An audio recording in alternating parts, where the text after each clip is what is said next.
Back again this week, folks. My name is Greg. I am the Bat Daddy 52. We have a lot of movies to talk about this week and a television show, which Greg didn't watch, but we're still going to talk about it because everybody else on the panel did. They did their homework. I've been stuck in 80s movies all week long, so we're definitely going to discuss a few of those or at least mention them. But there is one movie for sure that none of us in this panel thought we were going to see that we all have, and we are going to discuss tonight. So I guess let me get things going, and we'll be back in a flash.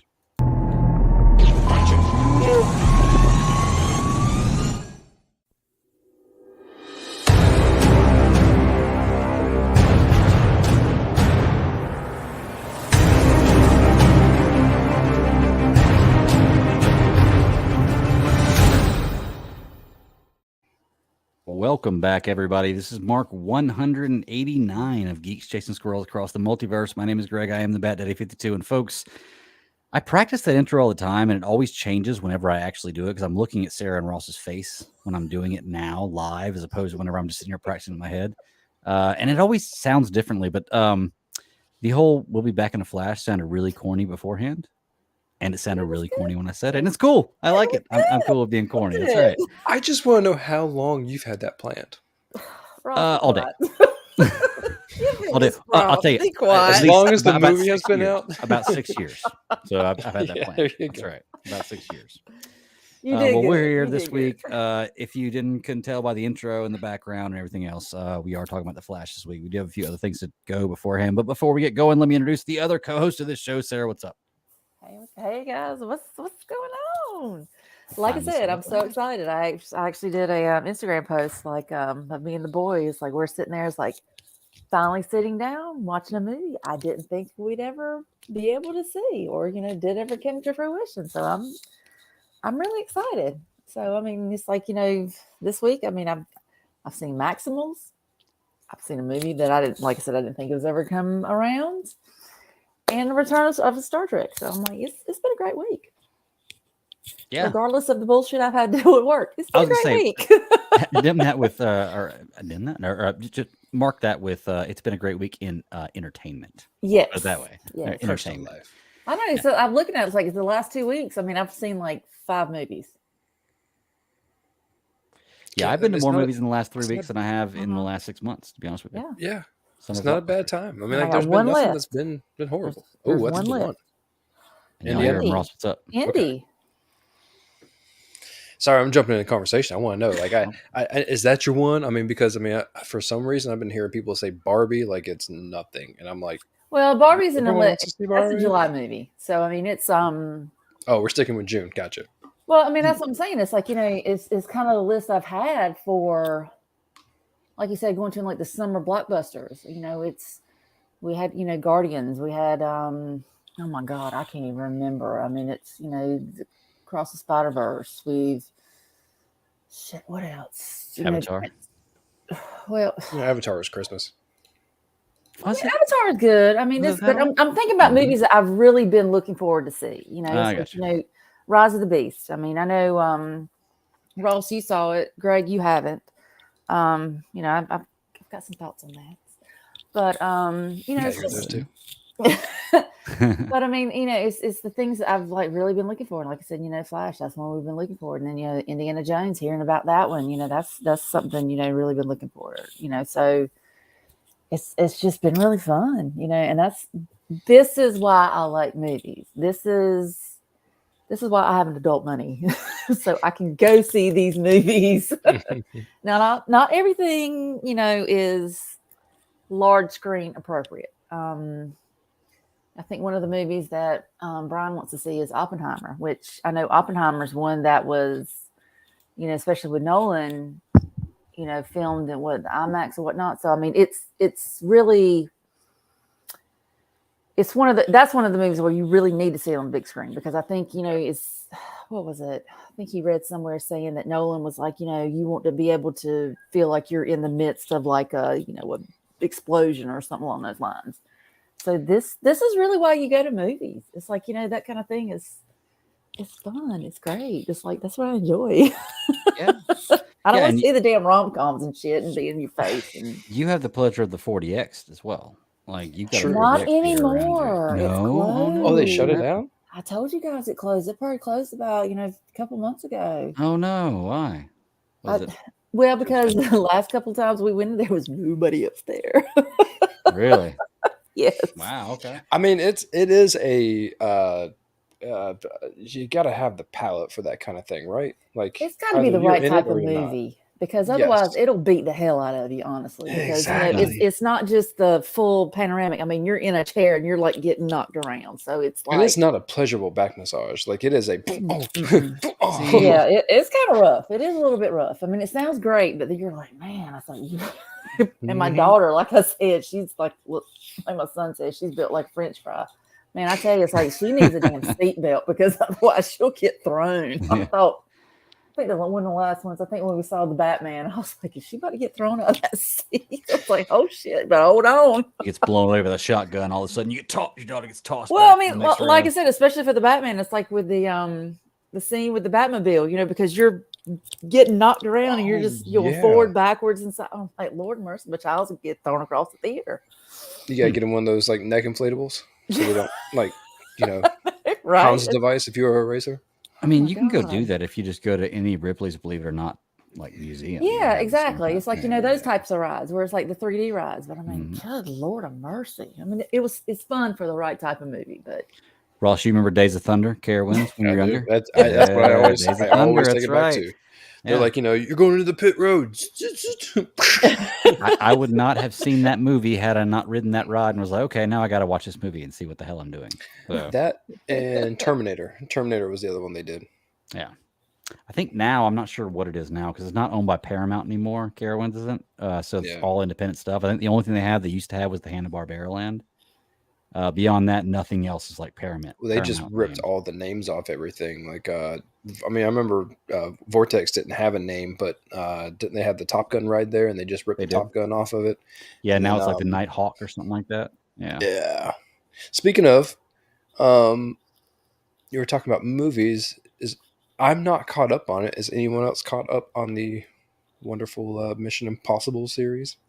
You know what? I'm not. I watched the first one, and then after that, I kind of fell off. Never saw another one again. Now, the boy and I, we've kind of talked about watching them, but I don't think he would sit. I just don't think that's his vibe. I don't think it's. Yeah, he's got to be a little older. I think that's a teenager, like. Well, I mean, he watched John Wick, so I'm like. That John Wick is.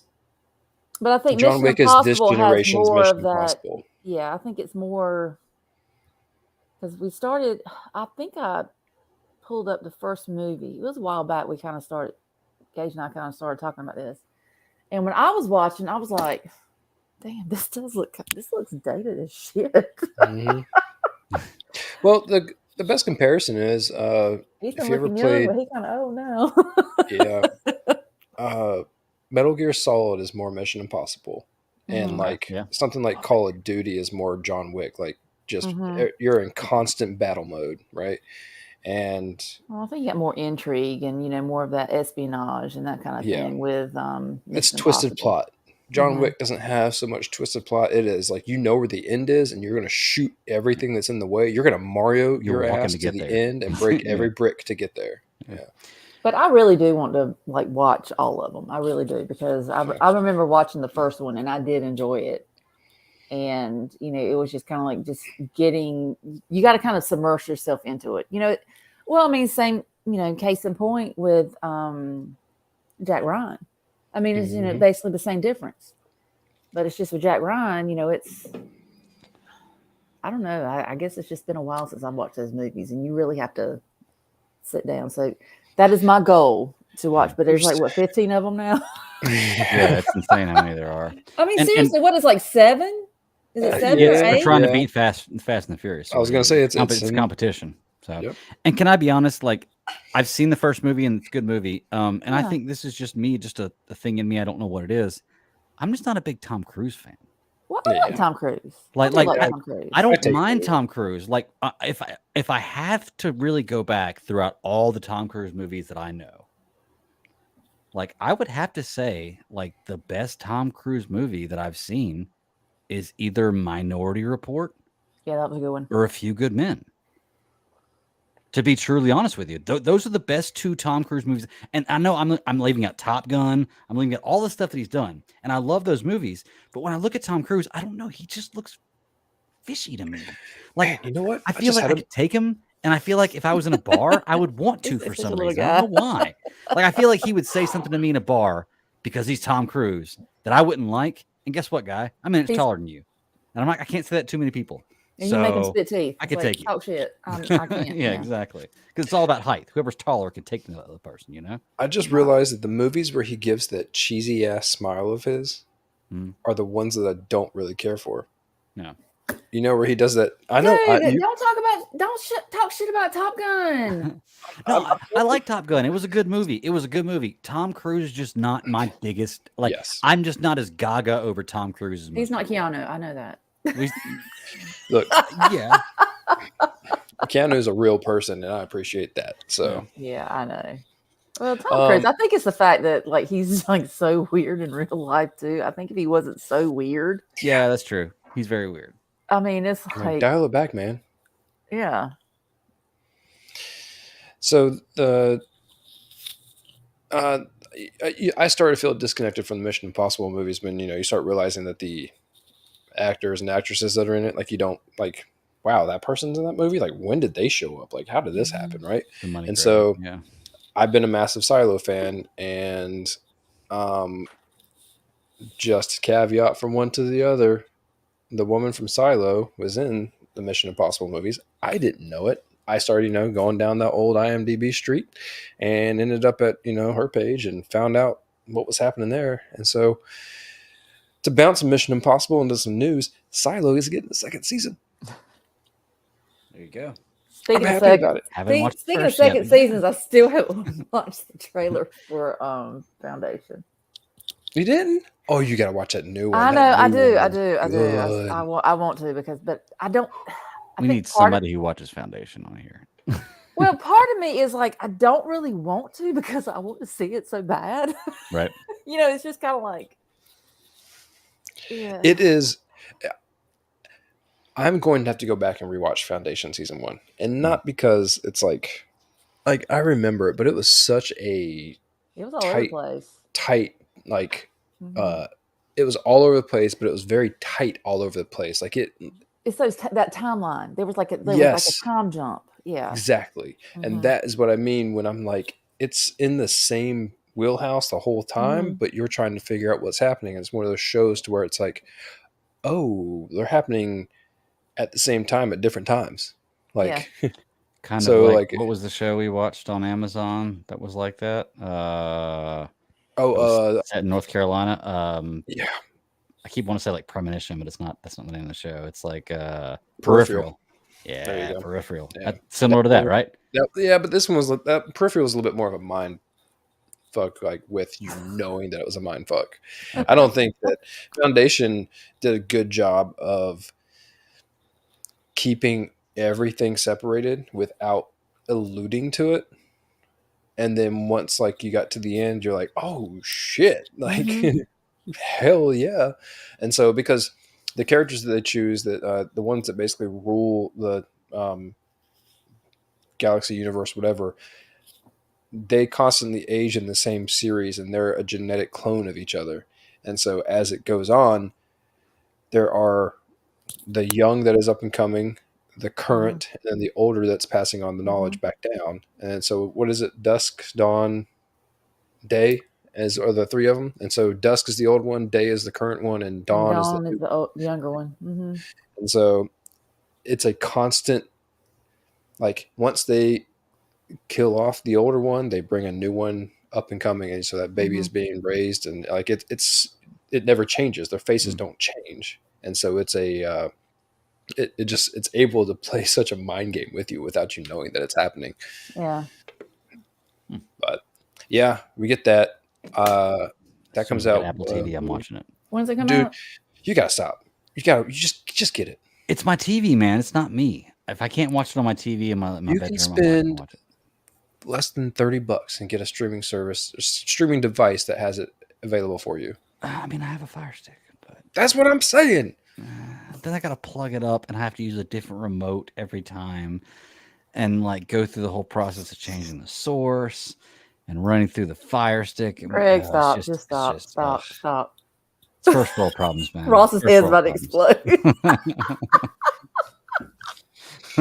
So it's the Apple phone. You'll be fine. No. Don't one of your youngins have like an iPad? No. Don't one of your kids have an iPad? My kids have iPhones, iPads, Apple AirBuds. My wife has an iPad. She has AirBuds. There you go. I have Galaxy Pro 2 buds. I have a Samsung Watch, and I have a Galaxy Note 2. And I will. And you got so many excuses that don't make a lick of sense. You know what? I don't even worry about it because all these Apple fans are like, "Ooh, guess what? Apple just came out with that you can do now that Galaxy's been able to do for 5 years." Oh, you're missing the content. When Galaxy did it, everybody was like, "Well, I don't care about that stuff." But as soon as it comes out, people are like, "Oh, look at what we can do!" And I'm like, "Great, you're 5 years late to the party." I'm like, so. They're both so before we get too biased, what you need to do great products. That being said, they're both great products. They are. Apple's a great product. I'm just a Samsung guy. That's all there is to it. Be what you want to be. Yeah. All I'm gonna say, you got two of them in front of you. Look at you. Oh, I got this. This is mine, and this is my work one. So I mean, I'm sorry. I'm bougie like that. All I'm gonna say is that you're missing like the best content. Like, no, I agree. Apple TV is great content. That's very true. I'm not denying that. And I'm not saying the Apple products are bad. I'm having fun joking with it. They got Skinwalker Ranch. Yeah. Boom. Yeah. I'm having fun joking with it. Apple's great product. They have great television. They have great products. All their products are great. Buy them. Honestly, the last 2 times I've gone to the store to upgrade my phone, which I've got to do on Monday, I was gonna upgrade to an Apple, and the salesman talked me out of it. He told me, he was like, no. He was like, don't get this. He was like, if you're gonna take advice from a guy that works at a Verizon store, he had 2 of them. He had his Apple phone for work and he had a Samsung phone for his personal. And he was like, don't switch. He was like, if you like I've never had a Samsung phone. Don't switch. I have had Android phones before. I had it before I had, the Apple. But it works for me because everything just, the one thing I will say about Apple that works is because everything integrates. Like for instance, we have a calendar. It's shared between me, I get that, my other half, and both kids because Gage has his own phone. Claire, she just has a phone, but she don't have a phone line. So, we're able to like share like a grocery list. We can share like a family network kind of. Yeah. It's like you just share the calendar. It's kind of like, the way, we've kind of shared like other things like Ross, when you share like, your lists and photos and, that kind of thing. So, I mean, Sarah knows what's coming out. Sarah never has a question about what's coming out. Why? Because she's on that game right here. Well, that's what I'm saying. And that's the one thing I will give credit to Apple because everything does talk to each other. Now, whether it's a good thing, good or bad, I don't know. It's made my life because a little bit better. That's why I have like my work computer. I did have a Dell, which it crapped out. So I got a MacBook Air. So now my phone and my computer and my iPad for work, everything talks to each other. So I can, text from my computer, that kind of thing. So, I mean, it does have its pros. Oh, yeah. Yeah. But the one thing I did like about the Android was because the way it worked, it more kind of like a computer where you could actually go in and the way you kind of like everything was, it's almost like the difference between like a PC and like a Mac. It's like I understood. And I understood how it worked. So it kind of took me a minute to get used to the Apple, but I mean, either way, I mean, I'm good with either, but I just like the fact that, it communicates with everything. So it makes life a little bit easier for me. Yeah. I can't remember shit. There is a chance that one day I will switch to an Apple phone because they're good phones. Like I said, they're good products. I just really like my Note. I love the things I can do with it. I love that I know how to work it and operate it perfectly. When I get a new phone, I know exactly like beyond the new whatever insane crazy features that I'm probably not going to use. Like I know exactly what to do and how to do it. Like everything on it. When I pick up my daughter's phone, like they have an iPhone. It's like alien technology. It is. I can't even unlock it. I have no idea what I'm doing. I'm like, what the hell is going on here? That's everything's backwards. Look at it. And it's not all Androids either. It's specifically Samsung because I used to have an LG Android phone and it was totally different than my Samsung. And it was horrible. I couldn't stand it. I don't care, dude. I miss my Razor. I ain't gonna lie. I miss my Razor. Well, yeah, that was before that's true. I like the Razor. That's like back with the Nokia 8290. I was a Sliver fan. Yeah, Slivers are good. All I was gonna say is that you're missing out Apple TV Plus. That's all I wanted to say. Whatever, man. You were trying to spark a fight. I'm telling you, stomped it down. Use the wife's iPad. I'm telling you. Well, to be fair, her iPad is not working.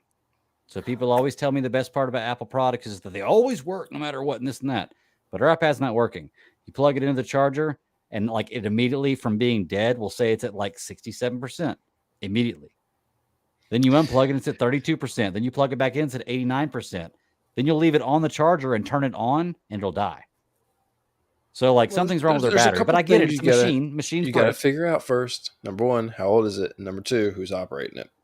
Yeah. Like you always run into those things. It's an iPad Pro from about 3 years ago, so it should be okay. But you're right. It's gonna be good. Maybe it needs to be updated. And the thing is, machines break. I'm not faulting Apple if one thing breaks. Like it sucks, but things break. You can drop anything with a battery in it, and that sucker swells. Because goodbye. Exactly. I've had plenty of Samsung and Android things that have broken before, so it happens. But yeah, I mean, I may switch one day. In fact, like I said, I'm going to the store on Monday to upgrade because I'm due for an upgrade, and my phone's been kind of acting up lately, cutting out in and out of calls and service. So I'm probably going to upgrade my phone Monday, and maybe it's an Apple Monday. I don't know. It won't be. No. I've known you long enough. They can offer me some free stuff, but no, you're probably right. It probably won't be. Not if they have like the new Note out. Then I probably I'm Samsung. Now you're sounding like an Apple person. I like Samsung. Now you're sounding like an Apple person. They got that new one out. Oh, I don't know. Let me try it. How's it taste? I just don't feel like learning a new system, even though I know realistically it would take me like 6 hours. Like 6 hours to get used to and learning a new system. And by the end of the day, I'd be used to a new system. I don't know. I think that multiplies every year older that you get. Look, because the first sure, I'm older. Yeah. The first iPhone I had, it was the 5S. That was the one.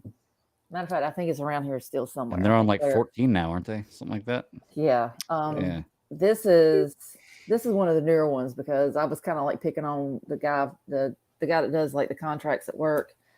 And I was like, yeah, I've had my iPhone for like, a couple of years. Anytime for upgrade. He was like, oh, look into that. I didn't think he did it. I mean, I wouldn't think he'd do it. Next thing I know, he's like, oh, yeah, by the way, you're getting a new phone. I was like, okay. Hell yeah. I was like, all right. They have to because after so many generations back, that turns into a liability for them. So which one do you play Candy Crush on? She's like both. 2 hands at one time. I was like, I'm like really far on 2 this hands one. at once. Okay. Well, and I'm waiting for the kids, for their karate lessons, that kind of thing. I'm like, I got some time to kill. Over here fruit slicing better than they are. Yeah. There used to be a marble game I used to love. I can't remember what it's called, but it was like, well, I can't think it's like anything. You're just shooting marble at targets, but it was fun. Dude, I remember Marble Madness on the freaking Nintendo from back in the day. Even the new one that came out. Crazy. Yeah. Did you see the trailer for the new Star Wars game? No, there's a new Star Wars game. Which one's it? I've got a PS5, so I'm down for some Star new Wars games. Outlaws. The exclusive contract was set to expire, and so Ubisoft, whoever you want to refer to them as, is coming out with one, and the trailer dropped out of nowhere at their little showcase that they do, and it looks awesome. Open world Star Wars game.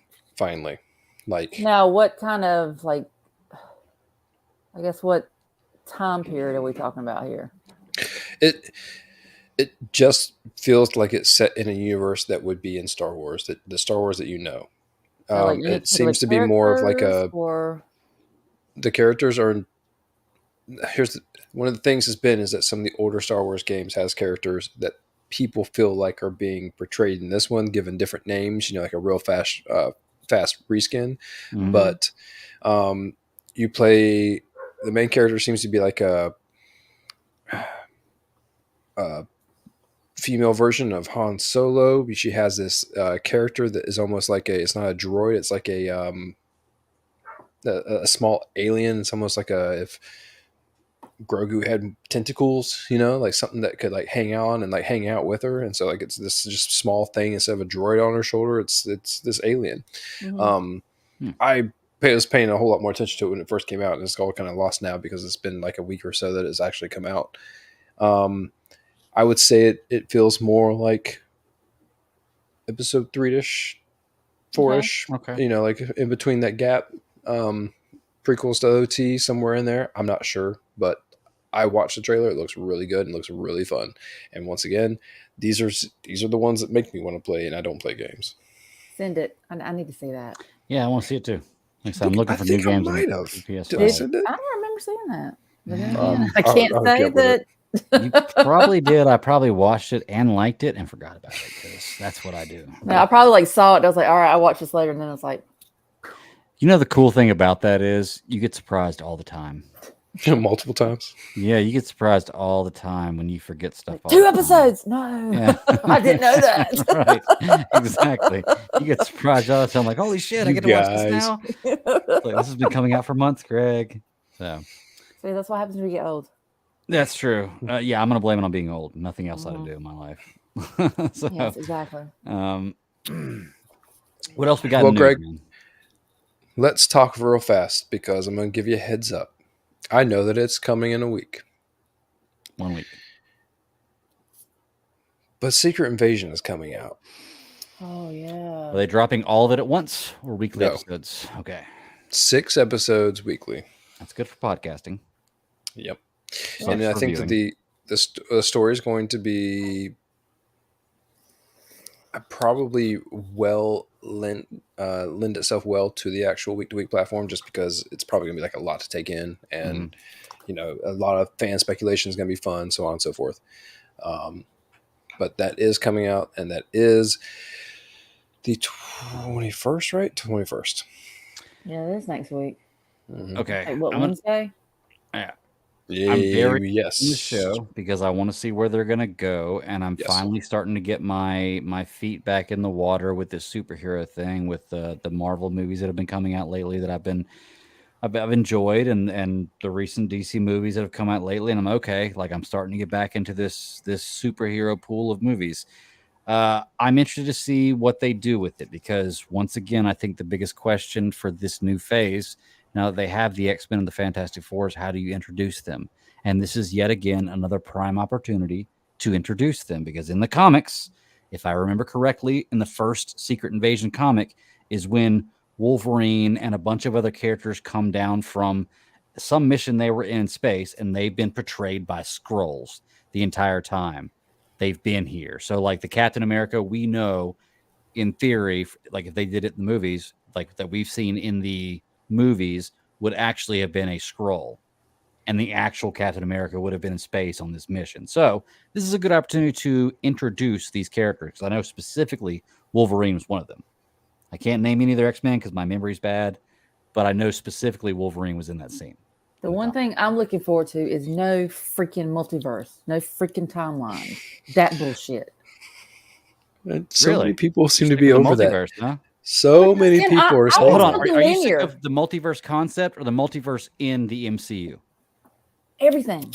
Okay. Everything. I'm like, it seems like everything now is multiverse or time. Might not like the next 10 years in comics, then. but that's what I'm saying. I mean, it's just I'm kind of like, give me something a little more linear. Just let me kind of settle down just a little bit. It's a lot to kind of have, taken in for because 10 years, with the whole MCU, and now it seems like everything else is like, you've got this multiverse thing.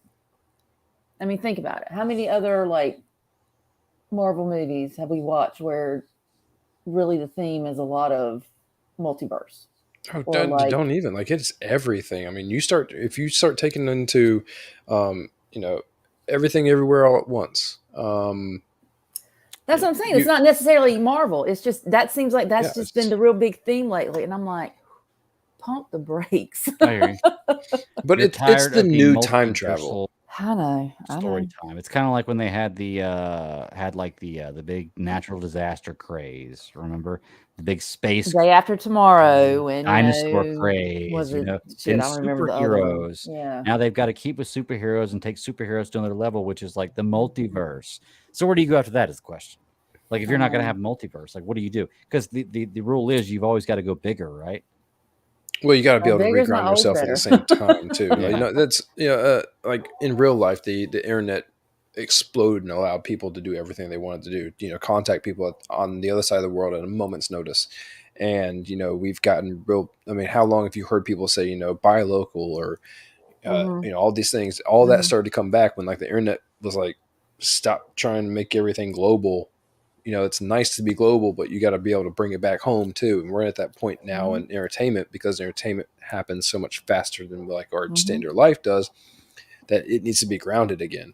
And that's what I'm saying. I don't mind, but it just seems like it's just been a little bit too much lately. You know, it's just, you know, it's everything lately. Yeah, exactly. And it's a bit much. Yeah. And like, spoiler for me, I'm pretty sure that Spider-Man Across the Spider-Verse did the best. Just saying. Yeah. Out of anything that I've seen. Okay. That's a very, very good point. Like, I can't argue that really. They did a very good job of it. But there's so many different iterations of it now. So, I mean, you're right. We're going to be talking about another one and too. there are many. Yes. Both of you are right. Yeah. Yeah. Yeah. I mean, you're right. In concept, I think you're right. Spider-Verse did do it better. But, you know, it's easier to animate things. It's just like one of the issues we have with the movie we're going to talk about later. I thought you mentioned it last night. You're like, well, but I don't know how you do this like this without that. So it's like, yeah, I mean, we got to give concessions at some point in time. For I can't wait to talk to you boys about that. Oh my God. We're going to get into it. We're definitely going to get into it. Well, let's keep rolling then. Do we got any more news? Going off the news of that, did you hear what the Flash director is going to be doing next? He's going to be acting as one of the hot dog guys in the movie. That's what he did. You're so close. Are you actually reading stuff? No. No, I read the credits last night. He's going to direct the Batman movie. Ah, okay. Wait, so hold on. The Batman, the Brave and the Bold movie that in the DC lineup? Okay. Yes. Not the Batman, the Reeves movies. Okay. Nope. Andy Muschietti. Yeah. He will be heading up Batman, Brave and the Bold. So okay. I'm cool with that. You got that going for you. Sticking with DC real fast. You know, we'll get into this a little bit more later, whether or not this movie was the beginning or the end of the beginning, blah, blah, blah, blah, of the DCEU to the DCU. But we are still on board with Blue Beetle. And Greg, you watched the podcast I had thrown out there, and James Gunn basically said that Blue Beetle would be the first introduction of a character into the DCU. Superman will be the first movie into the DCU. As far as timeline goes, like, I think Blue Beetle, they're bringing that character into the DCU, but I don't think that movie is made with him, right? Like that's his first appearance, Gunn or anything, right? So that'll be his first appearance into the DCU, but it won't be really a DCU movie. Superman. What's Man the name Tomorrow, of it? I think. Man Tomorrow, is that what they're doing? I think, yeah. That will be the first Superman. That would be the first DCU movie. And then the first actual DCU thing to come out will be, what was it? Creature Commandos. So that would be the animated project. And that would probably be the first one that is actually directly tied into the DCU to be released. The new DCU. And we're going to hint on this a little later too when we talk about The Flash. This is...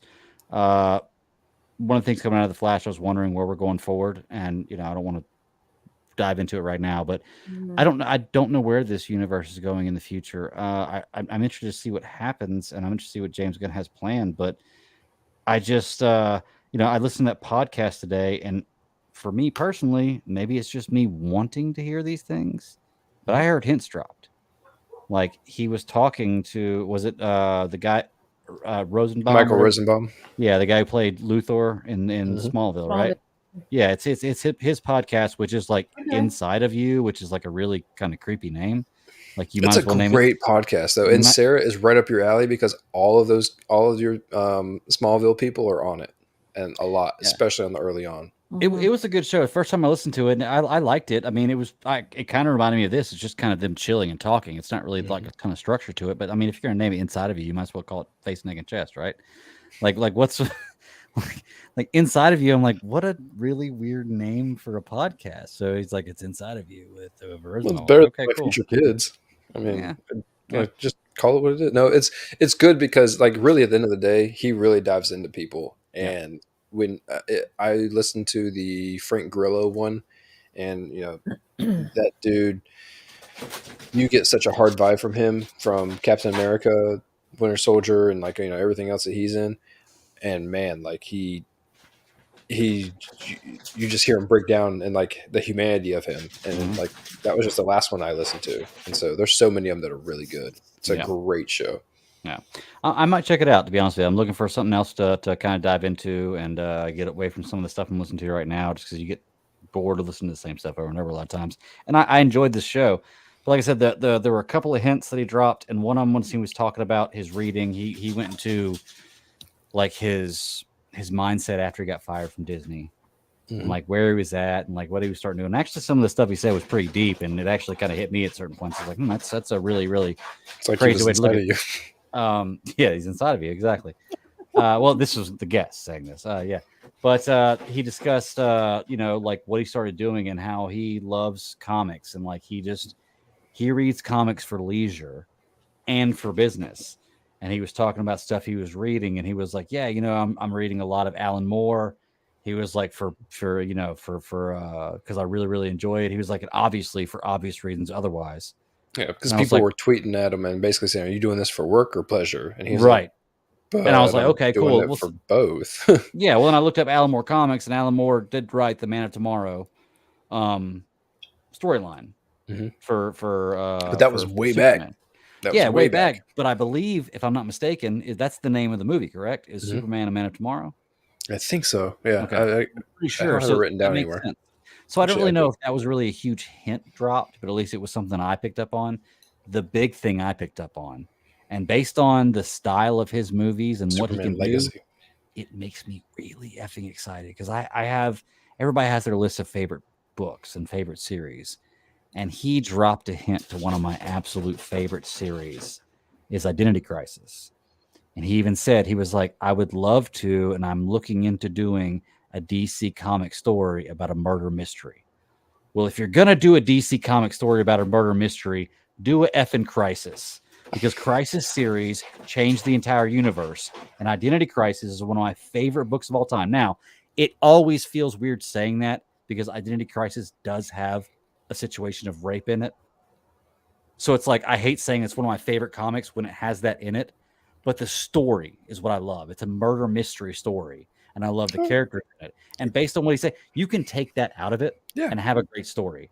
So, and I don't know what he would do, but him saying that he wanted a murder mystery DC story, that's golden right there. Like that. And I'm sure there's probably other murder mysteries in DC that I may have not read or may have read and forgetting about. But you break down all of the things that we enjoy, and we all get back to the same thing. Like, we can all enjoy the fluff of nostalgia. We can all enjoy the being tickled to death over seeing certain things on screen. But at the end of the day, you have to have a story. And if that story is truly intriguing, when you do something like a murder mystery, if you do it well, it's a gold mine. Right. Like there is nothing that's going to hold you back from being able to carry on again. You look at the movie Murder Mystery with Adam Sandler, right? I mean, like they did a second one, and the second one was, I guess you could say just as good. I think it was, for me. It's like Grown-Ups. Yeah, it's hard to pick one. Yeah. And so really, like, it was, it was a real simple thing. Then, imagine doing that on such a deep, non-comedy superhero level that just is like just imagine it done well. So the only thing I ask, if he decided to do something like this, okay, would be to take Identity Crisis, the story, and use it as a base, but change things, change the killer, change the story, change things for people because people who haven't read it won't know it's changed, and people who have read it, I think, would appreciate going into it trying to figure this out, because it's cool to try to figure out a murder mystery. The problem is they'll bitch completely first. They will. They will. You're right. But the problem is you have to introduce a lot of characters. This is a crisis event in DC. Crisis events are big deals. Infinity Crisis, Crisis on Infinite Earths, Identity Crisis. Like there's a bunch. Well, there's not a bunch. There's only a handful, of crisis events but they are universe changing, the Crisis events. And Identity Crisis happens to be one of those. So you would have to establish a few movies. Like I would imagine if he was going to do something like that, it would be like Civil War in Avengers. Yeah, I think about that all the time. That's what I would imagine it'd be like. Yeah. All that I need is a good, solid foundation built before you go and try to tackle something like that. Because I personally didn't believe that Justice League had that. Mm-hmm. I thought that it needed a little bit more because it deserved more. It deserved so much more. And so that's why I say that. But yeah, those bits for DC. And, also I think that is the only podcast that he has done. And he has done it twice now. And so if you ever see his name pop up, that's probably where you're going to see it again. I'm not going to lie. Based on the movies that I've seen from James Gunn, like obviously the stuff happened with him and everybody has their opinions. But based on the movies I've seen with James Gunn, listening to him in this podcast, he seems like a guy that I could probably have a beer with and hang out with and be pretty cool. Like it's like, I don't love all of his stuff, but I do enjoy it. I love some of his stuff. Well, I like a lot of his stuff, so it's like the way that he came across was very specific. Mm-hmm. Look what he said. Like, DC approached him whenever, early on. I don't even know if it was, after the whole MCU thing with him being fired. I think it may have been before, where they're like, hey, would you consider doing this? And he was like, no, because any one person who has that amount of passion is always going to have, and when I say this, I mean it in a very good way, is going to have that second guess to themselves to where could I? Am I capable of doing this? Because anyone that thinks that they can probably shouldn't. And they turned around and approached his, agent.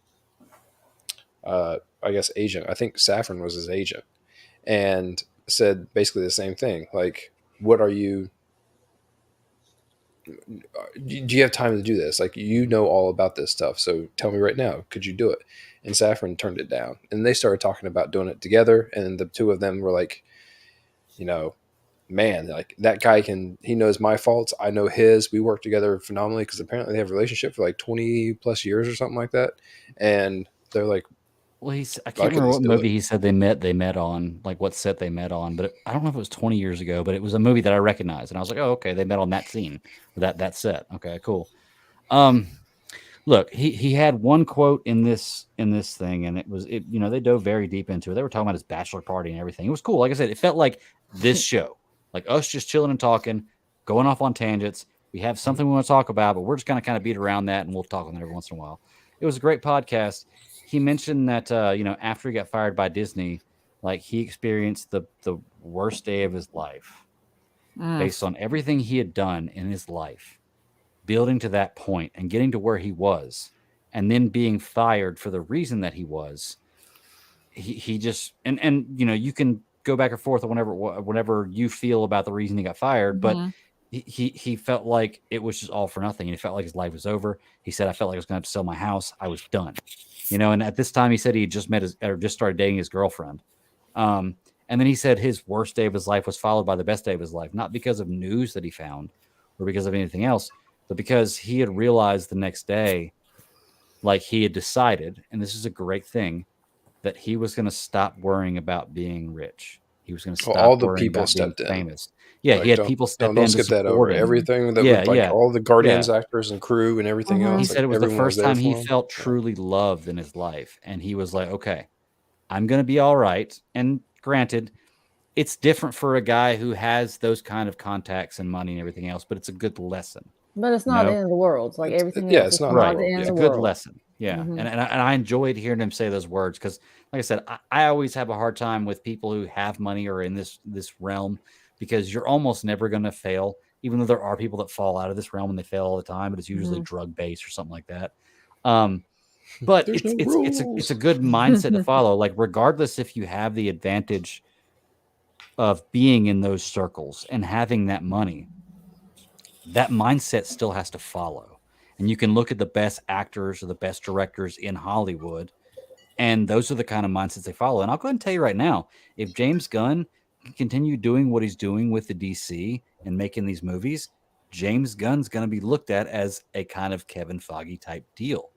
like type guy. I think he's going to be looked at as one of the best directors out there because I was worried about his vision going forward, but based on what I've seen, I've liked the DC in the last few installments of things I've seen, and I like the direction they're going. So we're going to see what happens. Okay, well, we need to get through this because now I want to talk about Flash. Are you getting Flash anxious? So okay, we need to get through all this stuff because I'm telling you, it's like you're leading the horse to water. I'm leading right up to it. Well, let's talk about Strange New World. Let's knock that out because I didn't watch it. Y'all did. I'm going to catch up on both episodes next week.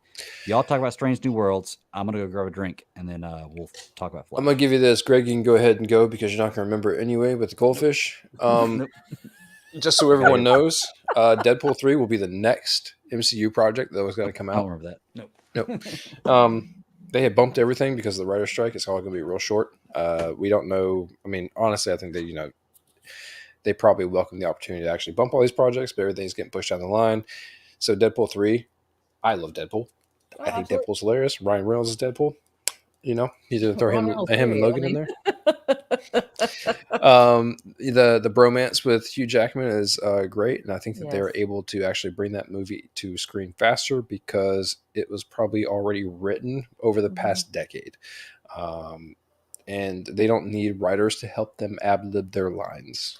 So it's probably really easy. They just put them on camera, and they could probably and just don't stop rolling. Exactly. I mean, I don't think you need anything scripted at all. Hotspot batteries, you're good to go. Exactly.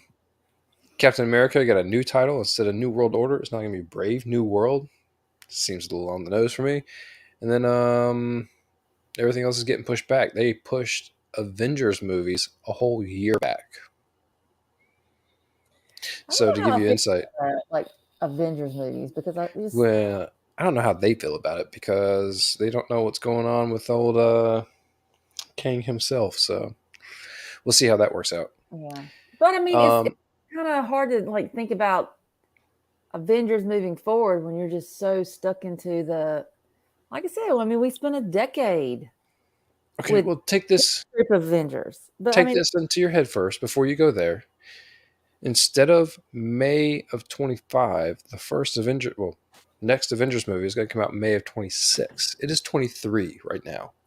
Yeah, that's true. All right, so you got 3 years. Do you think that's enough time? I mean, they're on TV now too, so I think it is enough time.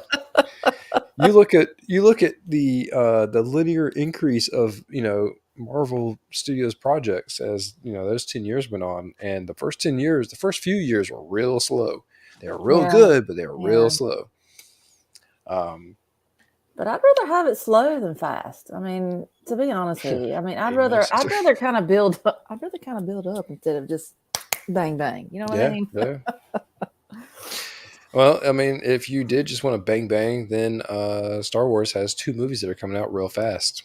We were told at Star Wars Celebration that you're going to get 3 movies, and apparently 2 of them are coming out real close to each other.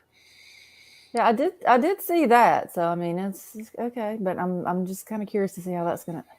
I don't know. It's just I'm not interested because when Solo came out, and then they turned around and released another Skywalker film, the 2 of them did not do well.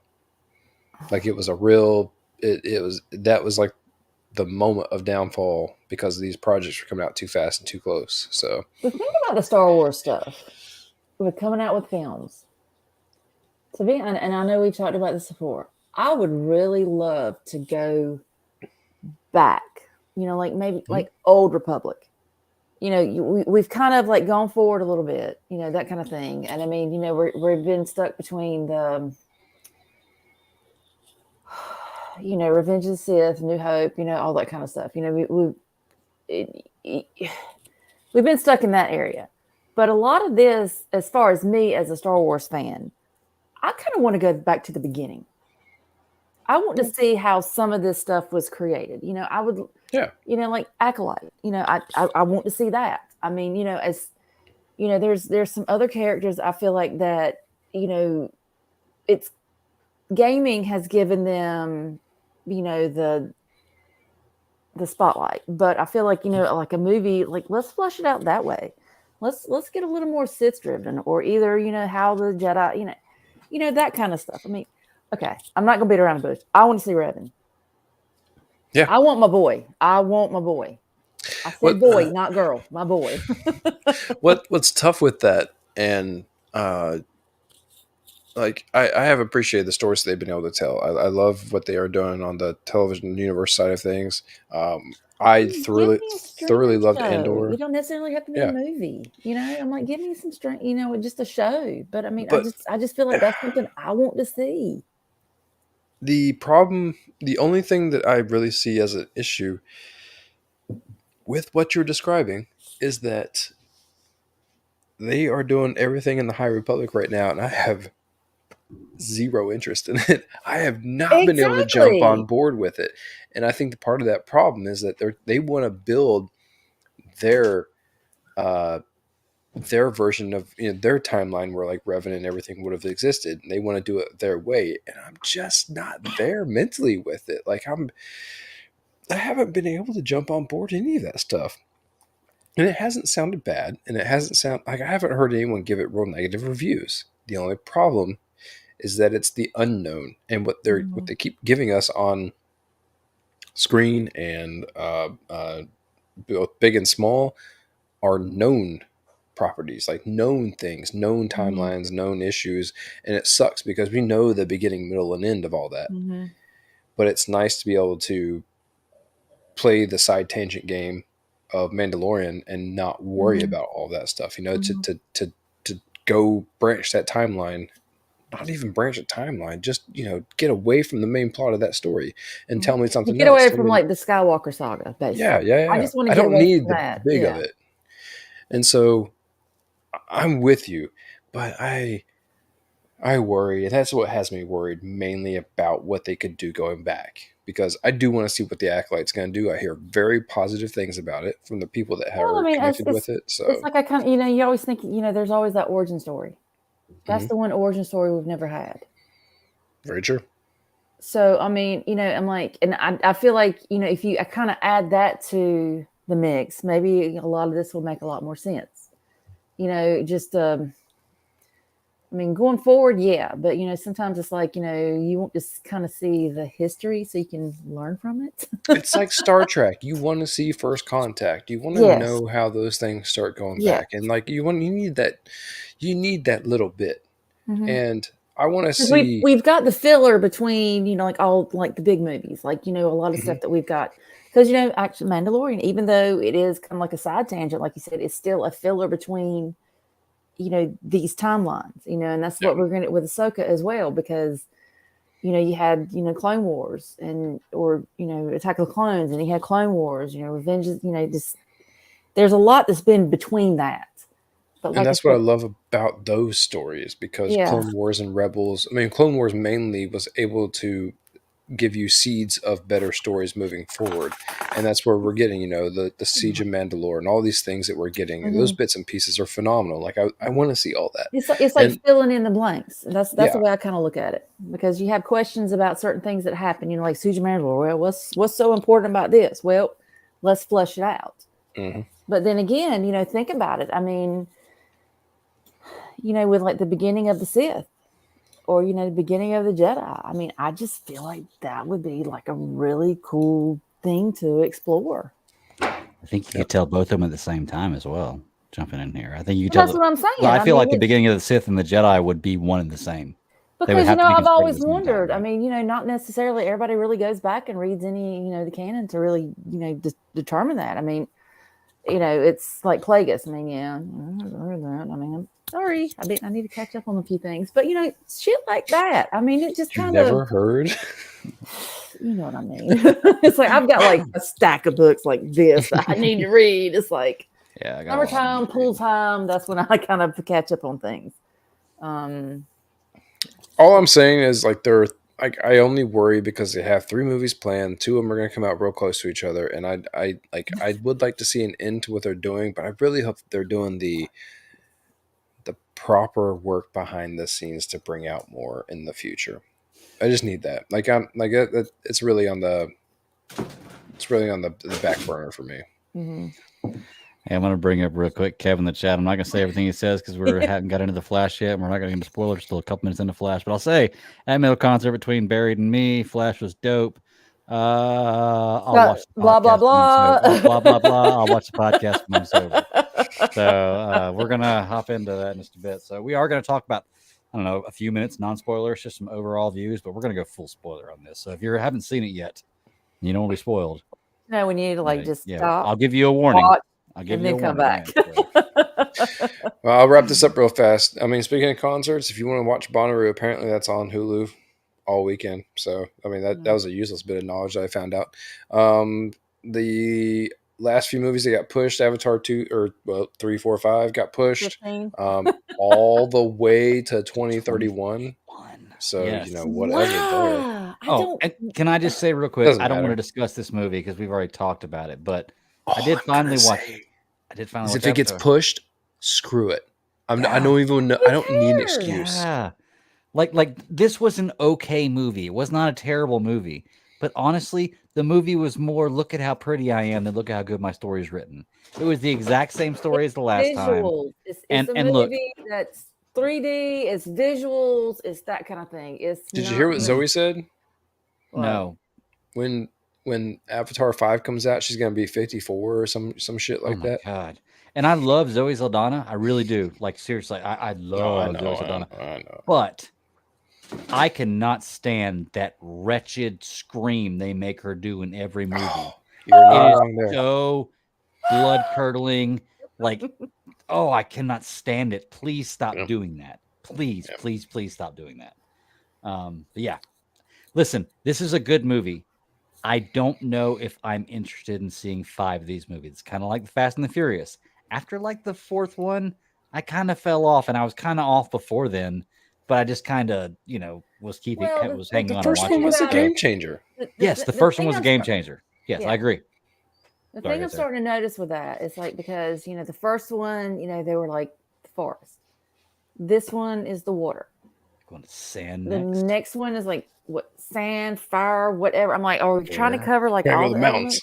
Go make moonshine. Yeah. I mean, how many? It's like, are we gonna still have iterations of what's the face to come back? I mean, like, it's all right. So, I mean, we talk about this every once in a while, but like, my parents will watch things like what are those the Gold Rush shows, like the Digging for Gold or whatever, and like now there's like 13 iterations of each of those shows. Yeah, and I'm like, that's what this has turned into. Like, there was Avatar, and that was big and it was popular. It was a great thing, and now there's Avatar in the Sea. Right? You can't go back and like strike gold with it before, because it's like, that's why it's a lot of, when you have sequels, it's really tough for a sequel to match like the very first one, because that's where you made your magic. That's where it was like, I look at kind of like Transformer movies. The very first Transformer movie was great. Seeing Optimus Prime, I felt like Sam right there watching. I'm just like, oh my God, this is absolutely amazing. But after, 4 more, 5 more, it's like, well, it kind of lost its magic. You know what I mean? Yeah, and you know what they could have done, to be truly honest with you? And this is funny me saying this, because I don't mind a long movie. I really don't. If it's a good movie, I don't mind it being long. I love Zack Snyder Justice League. I love Watchmen. I love BVS the Extended Cut. I love all these movies, and of course, there's all Zack Snyder movies. So I have a bias in my, what the kind of movies I like directed. Earlier. But this movie could have been a better movie had it been 2.5 hours long. Had it been 2 hours and 15 minutes. Cut out some of the pretty. Like, seriously, cut out some of the pretty and just give me more meaty story, and I can be down with this, even though it was a rehashed story of the first movie. Mm-hmm. And from what I understand, based on the way this movie ended, the third one's probably going to be a rehashed story of the second one. So, like, if you're going to give me the same story, change it up a little bit and give me less pretty. I've seen pretty. It's cool. We can do all kinds of things, computer graphics. Yeah, I mean, it's absolutely gorgeous. It's absolutely gorgeous. Yeah, but I don't need to see it for like, I don't need to see a 19-second montage of a fish swimming, in the water. It's like, okay, cool. I see that fish looks cool. 4 seconds. Let's go. You know what they're doing? Yeah. I mean, they're turning the kids into the, the closest thing I can kind of say is they're kind of turning the kids into like what would have been the Skywalker kids, the solo kids. There's going to be a war going on between the kids. Like one can commune with, the Earth. What planet are they on? What, Pandora? Pandora. One can commune with Pandora, the Gaia of Pandora, better than anyone else. Yeah, Awa. And so when you can, then it's going to turn into like, either they all stick together or they fall apart. Like, there's 5 movies, people. Like, we got 3 more of this. Like, what are they going to do? And so, I don't need it. I just feel like they kind of missed the boat on that. There's just been too much time between the first one and the second one. Are you trying to make a Titanic joke? Because I was going to do that, but you just said miss the boat, and I feel like you beat me to the punch. Well, I didn't think Titanic, but yeah. Hey, take it however you wish, but I mean, seriously, it's one of those things where it's just too much time has passed. Yeah. I mean, I felt like you should have just left Avatar as it was, because nobody is disputing that it was a gorgeous movie. It was unto itself. Mm-hmm. But you're beating a dead horse, man. I mean, it's like you're trying to reinvent the wheel. Just leave as is. Leave the magic where it was. Well, I wonder if good. You say that in the last little bit of thing that I got is there's going to be a new Alien movie. Really? Yeah. Please tell me with Sigourney Weaver. Well, at least with Ridley Scott as the director, so maybe there's hope. I mean, that one wouldn't be so bad. Well, she died in Resurrection, right? Well, no, hold on. You're thinking wrong, because you still got to have. They came out with those new Alien movies, the ones that happened beforehand. No, the ones that happened beforehand. See, I fell off. Look, after Resurrection. Oh, you're talking about like Start with a P. Proteus. Shit, I know what you're talking about. Well, I don't know. I know what you're talking about. But that was like a precursor to it, wasn't it? Yes. And so I think that's probably going to follow in this the same style. I think that there was, if I'm correct, like Alien Covenant. Yeah, I was gonna say I think that there were 2. I think that there was Prometheus. It was Prometheus, and then there was I think that I want to say they came out with one after that too. I can't remember, but either way, I think that's gonna be a new one. Fight me, I don't care. You what? I still like AVP. I don't care. I think that I stopped before AVP. Like I said, I remember seeing Resurrection in theaters. Yeah, we went to go see Resurrection. Yeah, we saw it together, right? Yeah. And I remember seeing the alien getting sucked out of the little hole in the ship at the very end, and I was like, yeah, I'm out. I was like, I'm out. I'm out.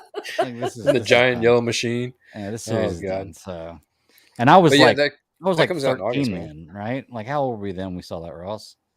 We had to be like 13, 14. I can't remember. I'm just taking a stab at it. I have no idea, but I'll plead the fifth. I don't know. Yeah, I have no idea. Other than that, I'll pull the data up because the next Disney movie will be Moana, and so I'm pretty sure The Rock is going to play his actual role in that too. I think that's all I got. Live action.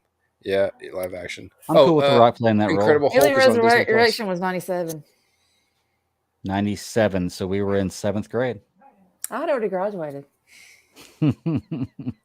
And yet here you are on a Friday night. We were in 7th grade. It's so cool that we went to school in a time where I can, whatever year it was, I can tell you that's what grade I was in. If it was 95, I was in 5th grade. If it was 97, I was in 7th grade. Like, I don't know, man. I smoked a lot. I can't. I was already in college by then, you babies. God.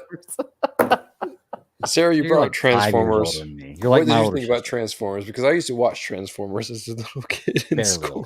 Dude, I used to come home because my theater, they always show like because the boy and I we went to see Rise of the Beast, and they were showing like the Beast Wars, like the TV commercials for the action figures, and I'm like, this is like 96, and I'm like, they were showing them in the theater. Yeah, well, it's the Alamo does like the old school stuff, so it's not like Regal or something like that. So they kind of do old school stuff. So I'm wish seeing we had an Alamo here. Yeah, I'm telling you guys, anytime, come Raleigh. I'm coming at the end of next month with it. for 4 days. Coming the next month. But yeah, so I mean, and that's what's so wild about it, because they're showing like these commercials of stuff. Like, I remember, I'm telling my son, I'm like, dude, this was like This was me when I was you. I remember this. He's like, well, it's like, did you have those toys? I was like, no, I didn't get the toys because my mama wouldn't buy it for me. Right. Because my mama. I remember that's not what you say as a mama. That's not what you say as a mama. But that's what I'm saying. My mom, that's exactly what buy you me said. that stuff. She's like, what the hell do you need that for? And of course, my kids are like, I want Transformers.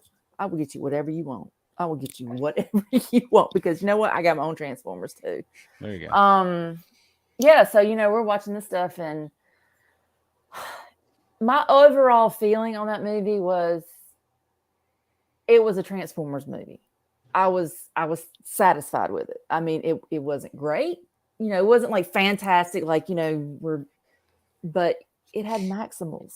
Now I will say, spoiler, they only transformed once, and I'm like, that's kind of bullshit because I'm like, I want to see Cheetor. They. Whoa! Mm-hmm. For real? Mm-hmm.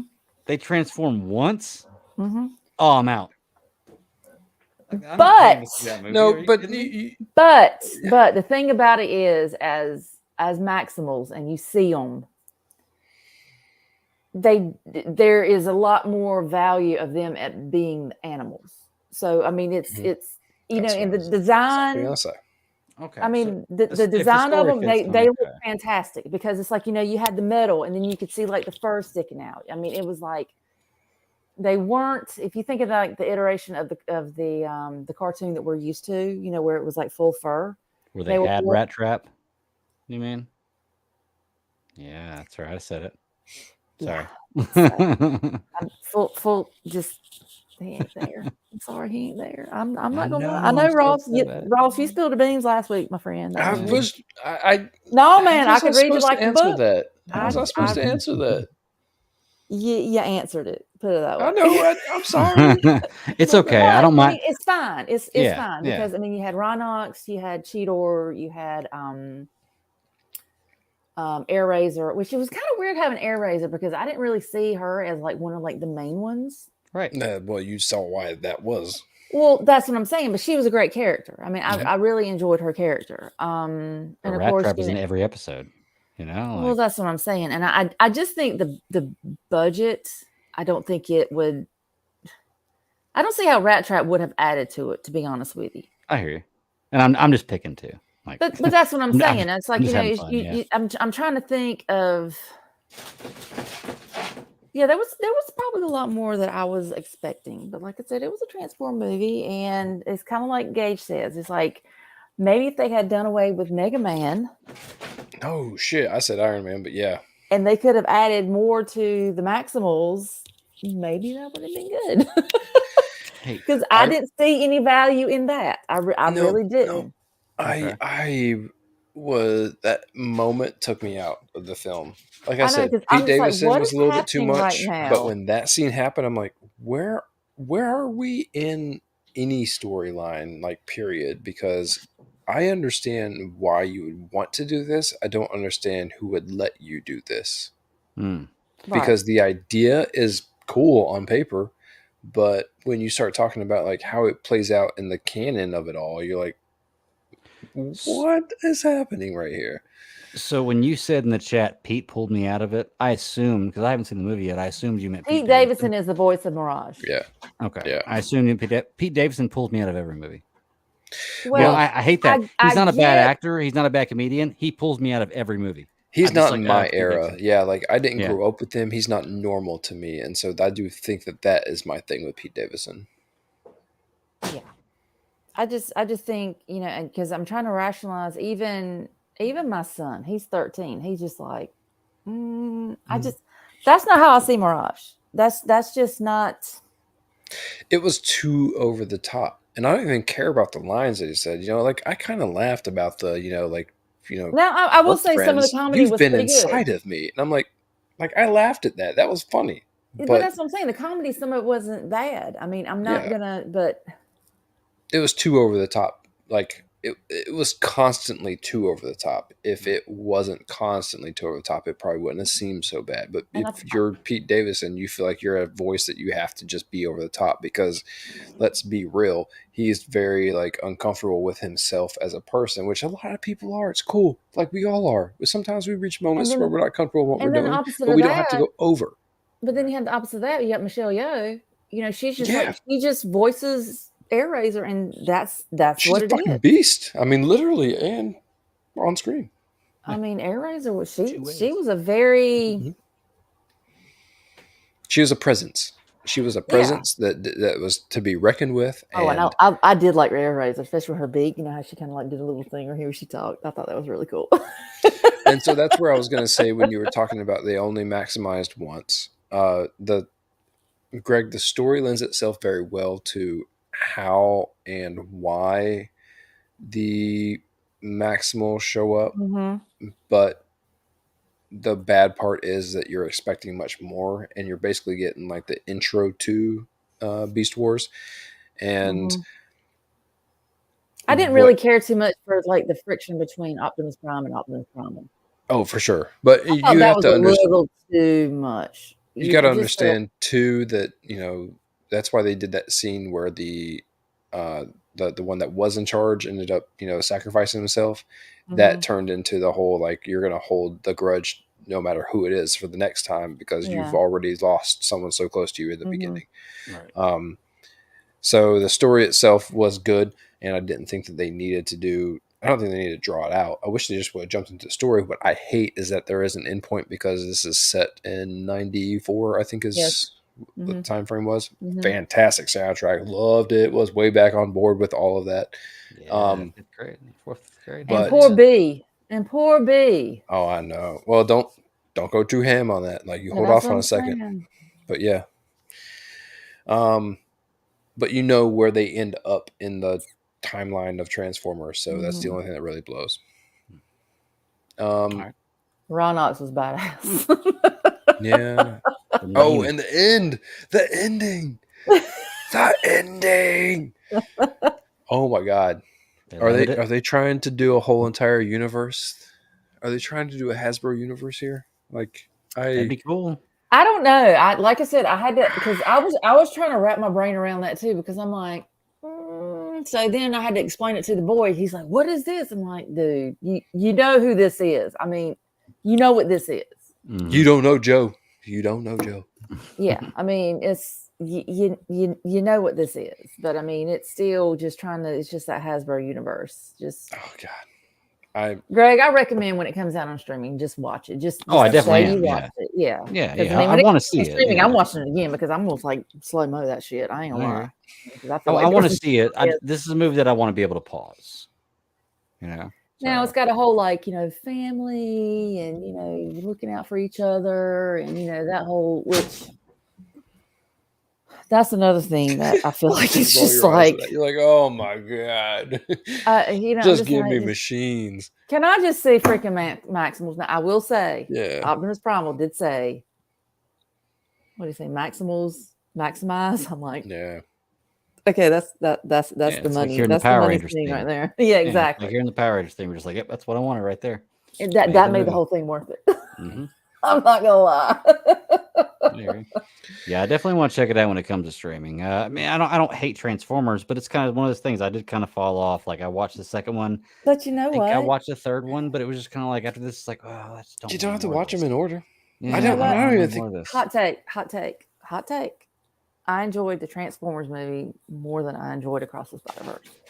Oh, I was so backwards on so many different levels. Okay. But the thing is, I just like Transformers more than I like Spider-Man. Built for a different timeline too. Like I said, I talked about when I watched the end of the Spider-Verse movie that like it felt like it wasn't made for me. It felt like it was made for a generation of people who scroll and see this and scroll and see this and scroll, and that's not me. And like I said, I'm not taking away from either one of them. It's just.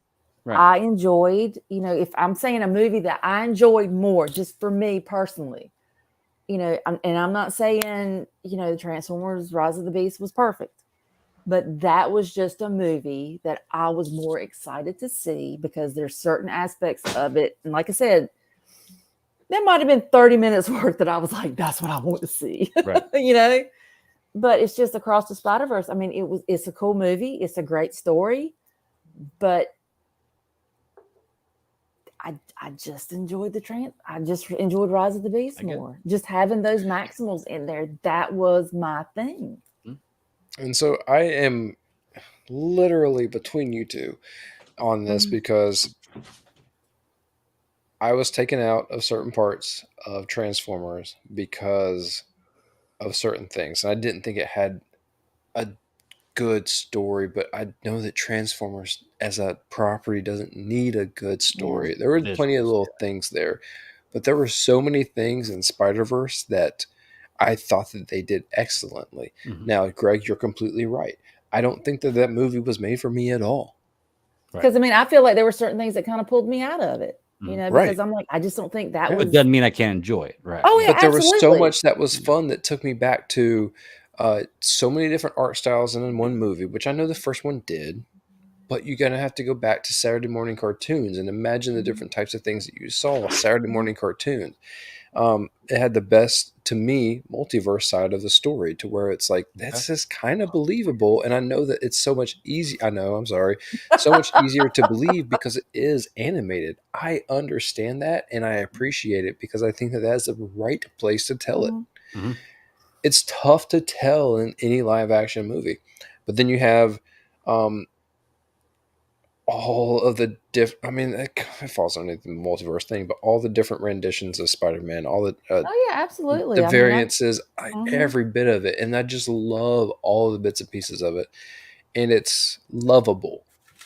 And I didn't think that Transformers was lovable. I wanted to love it, but I didn't like fall in love with it. The thing about this Transformers with Rise of the Beasts, seeing Optimus Primal, seeing Cheetor, seeing Ronox, seeing Airazor, it made me feel like I did when I saw the very first Transformer movie.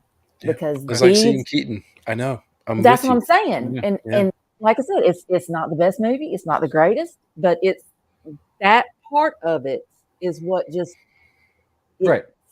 draws you personally. Absolutely, it hits you on a personal level. And even with Across the Spider-Verse, because seeing those iterations of when I saw, the Amazing Spider-Man, what I grew up with, I was like, oh shit, there you go, and just seeing. I think a lot of things that really pulled me into Across the Spider-Verse was probably the nostalgia of it. I mean, because I feel like any other time, this probably could have been any other movie, but to really pull me in,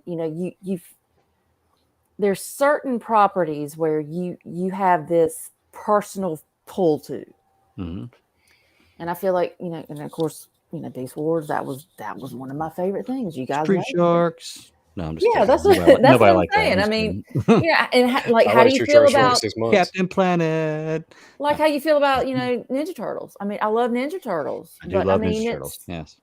And Power Rangers, that kind of thing. But it's like Beast Wars was my jam. Oh yeah, that was my jam. So to I watched see it that every morning before school. I remember that. Oh my goodness. Well, see, it always came on after school for me. So it's like I'd come home and I'm in high school. I'm like watching this. I'm like, yes, I come home and watch this.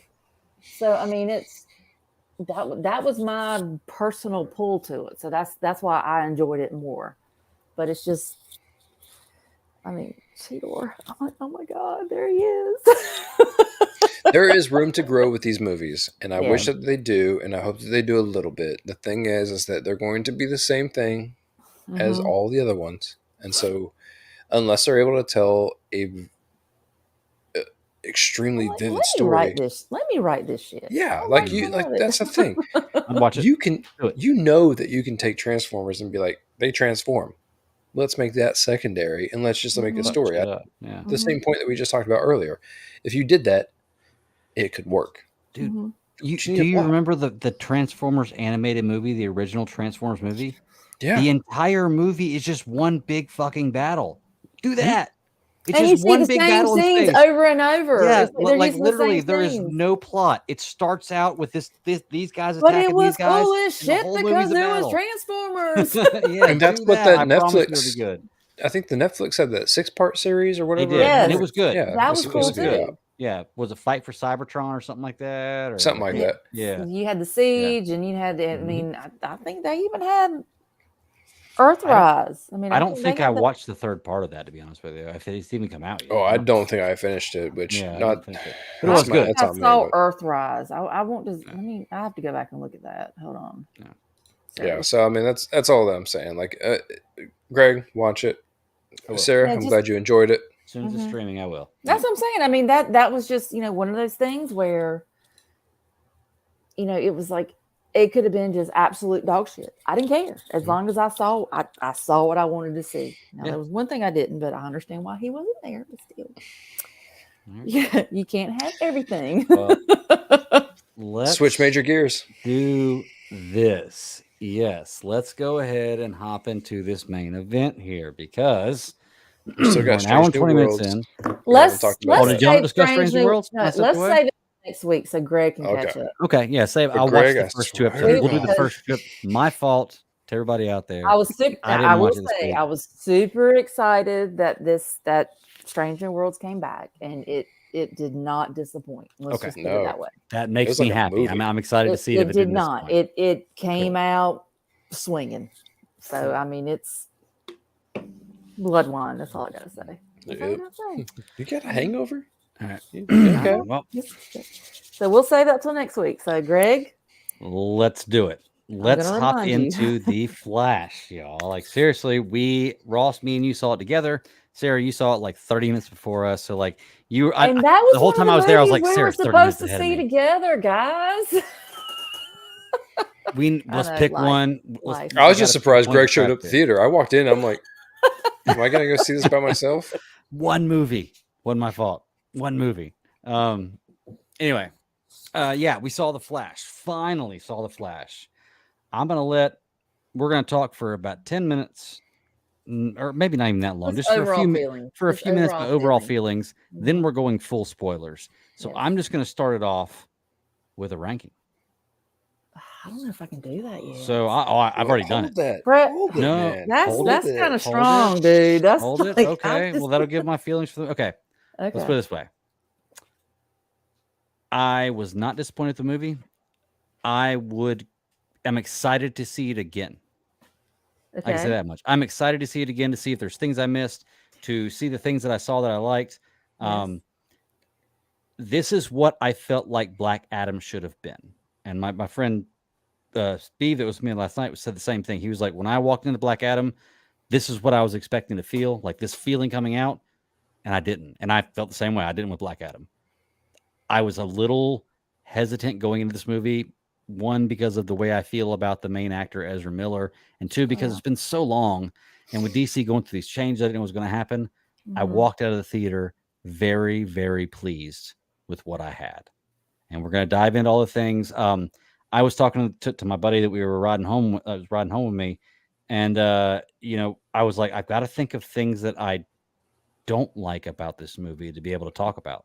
And it's harder for me to find things that I don't like about this movie than things that I like.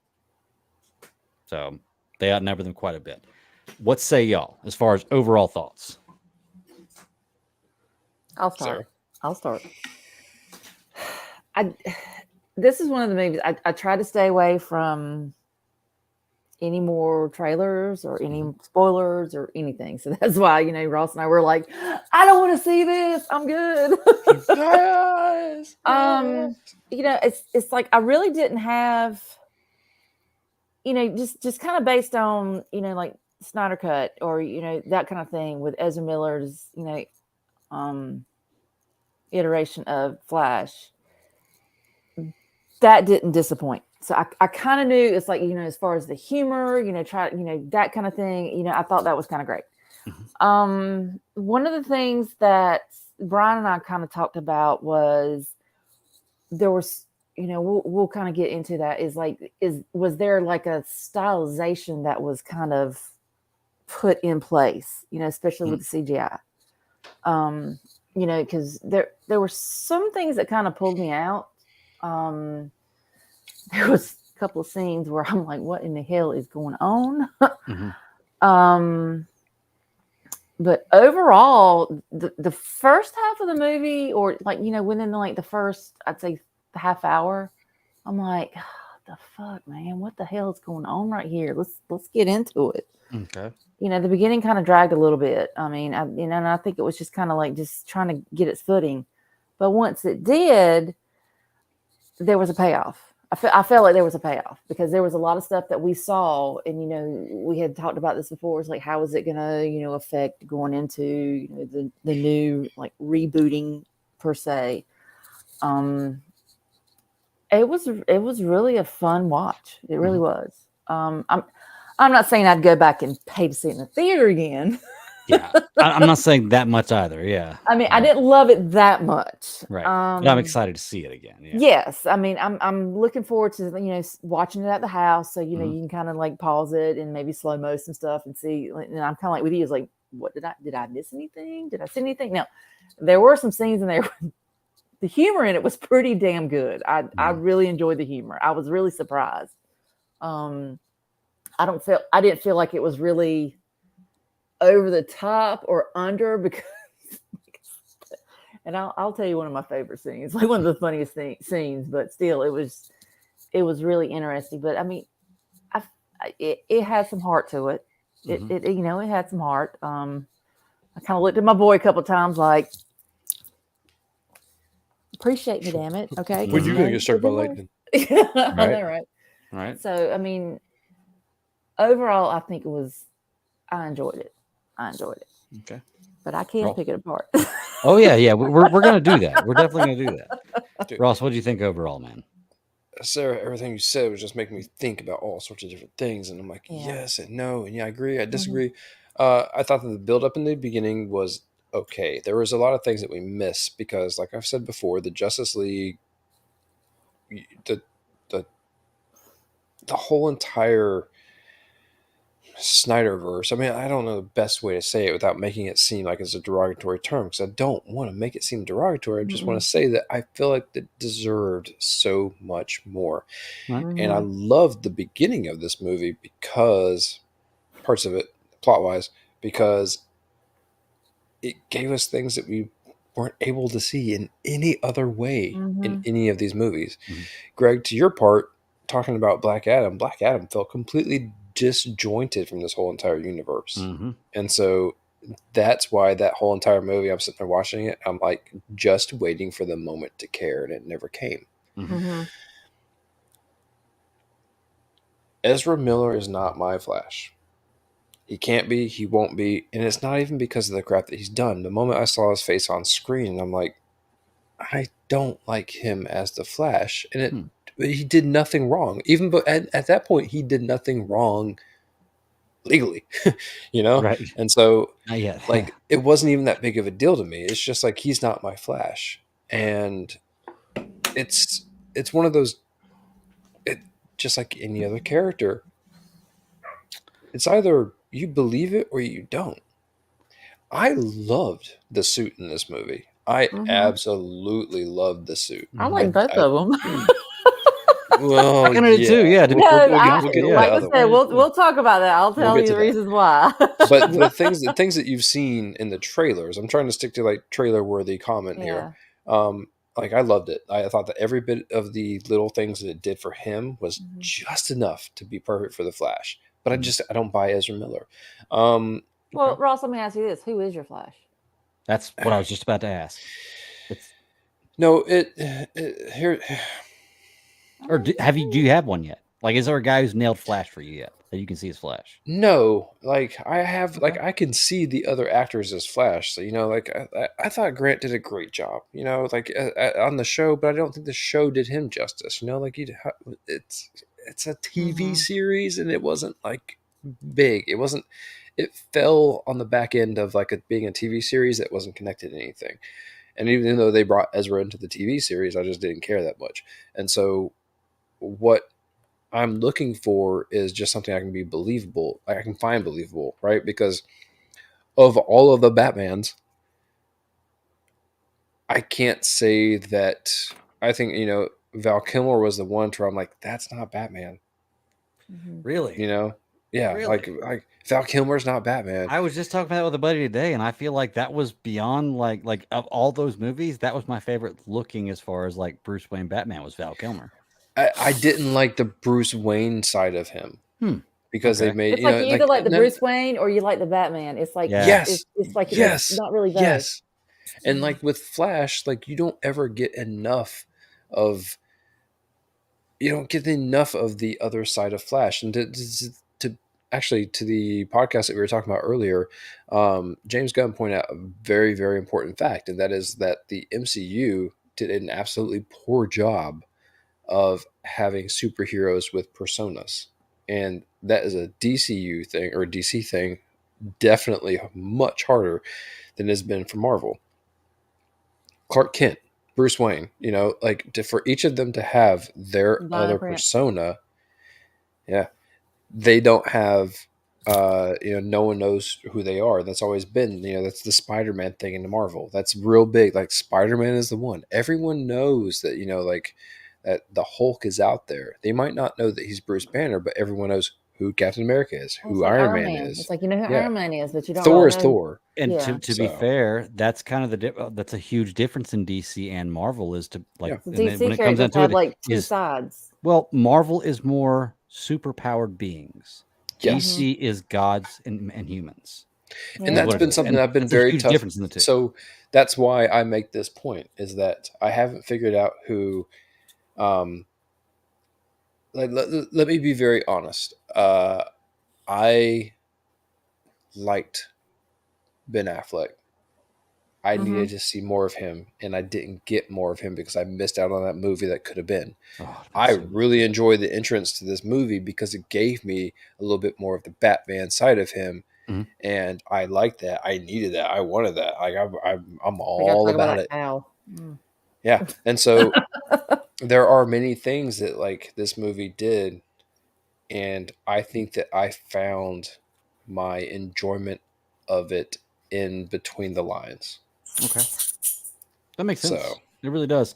Like I said, this movie. I'm happy to see it. I'm happy that it exists. I'm glad that it's not a farce. Guys, we saw it. Yeah, we saw it. And it's real. We're about to spoil it. We've been talking for at least 10 minutes. It's real. We're about to spoil it. So, look, okay. So I'll just start out by saying, like, I love the Flashpoint. I love the comic. Spoilers. Just go ahead and say it. We're going full spoilers right here. From here on out. Spoilers. If you haven't seen it yet and you don't want to listen, we're going spoilers here on out. Anybody that has not watched The Flash 2023 version that technically comes out today, even though we saw it last night. Because we're awesome. Stop. Don't listen any further. Watch it. You don't want to be spoiled. Then come back. Yeah. All right. Unless you're Nathan. Warning. Nathan always wants to be spoiled. But unless you're Nathan, here's your warning. I talked to Nathan today, and I was like, "Yeah, I saw The Flash last night." And he was like, "And?" I told him a few things, and I was like, "I don't want to spoil anything." He was like, "Tell me. I don't care about spoilers." I was like, "All right, cool. Tell me everything." So I was like, "Cool. I'm gonna unload on you, dude." So that's what we're about to do is unload. But look, because we got some shit to talk about. This is like how many years in the making? This is like 6 years in the making. I know, right? And I have a theory about that too, which we're gonna get into. I love the Flashpoint. Don't say it's time travel. No, it's not time travel. I love the Flashpoint book. I love the Flashpoint animated movie. And I do love the efforts they took in this movie to pay homage to those types of things. Because there are certain things that are, frame for frame, exactly what you would see in the comic. There are certain things that they changed that I don't necessarily agree with, but still worked. But overall, I thought what they did with this movie was really, really good. I wanted to read the Flashpoint today before I started the show, but I didn't have time to do it. And I'm probably going to read it pretty soon because this movie's been going through my head all day. But let's start breaking it down. Do y'all want to go into scenes, or do y'all want to talk about actors and then let that develop into things? Can I just say one thing? Yeah, the one thing that I really could not stand about this. Yeah. The freaking baby scene. Oh, yeah, let's do that. Let's go with dislikes first. Let's start with dislikes about this movie. Because I'm like, okay, it's like, I get it. But I didn't need that. All I want to know is, I'm going to ask right now, what happened to all the other people in the hospital? I have been in hospitals when they were fully staffed, and you know what he did? Is he saved 9 babies, part of 10 people, and a dog. Yeah, I agree. I was thinking the same thing. None of that makes sense. And the scenes, because here's what I started to connect. Do you remember the scene towards the end whenever new Barry moves old Barry? And he's like, "What'd you do?" And then he ends up puking. I'm like, "You just made all those babies puke in the beginning, and you didn't show that. Now I can't trust you. Like, I don't believe in what you did to me." Mm-hmm. No. That's a little different. When Barry picked up Barry and Barry didn't have his powers and he moved fast, That's different than while they're falling and him in slow motion moving a baby to a point. He's not moving them any faster. They're still falling and moving at the same speed. Fair point. I'll give you that. I'll buy that. So all right, but then let's just talk about the CG. Okay, CG, I got a point for that. Okay.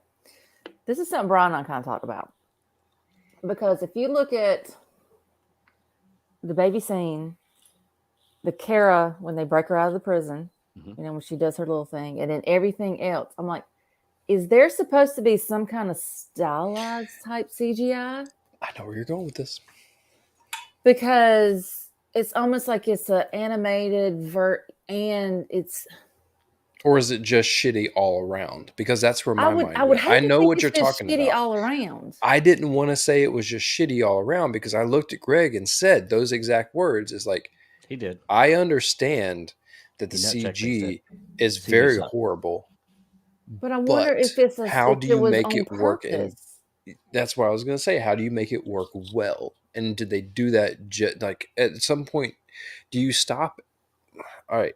It's almost like an animated versus a real. Just think about how it kind of works. It's think about grades. What was an A? Yeah. Well, when we were in school, an A was 93 or something like that, right? Yeah. And so like you had to make like a 93, and then like if you reached a 93, are you going to keep trying to go to 100, or are you fine with that 93? Yeah, right. And so like that's where I was like, is the CG good enough, and they're not going to keep going all the way up to make it perfect, or is it good enough? Because I felt like it was just made to where it was like good enough for this film. And the baby scene was not good enough. But the Kara with her fight scene, that was really off too. I mean, that just looked really awful too. Now, I can agree with y'all on that. And the baby scene was a little off, okay, and I'll give you that. But Ross, weird, period. Even if they had nailed it was still weird.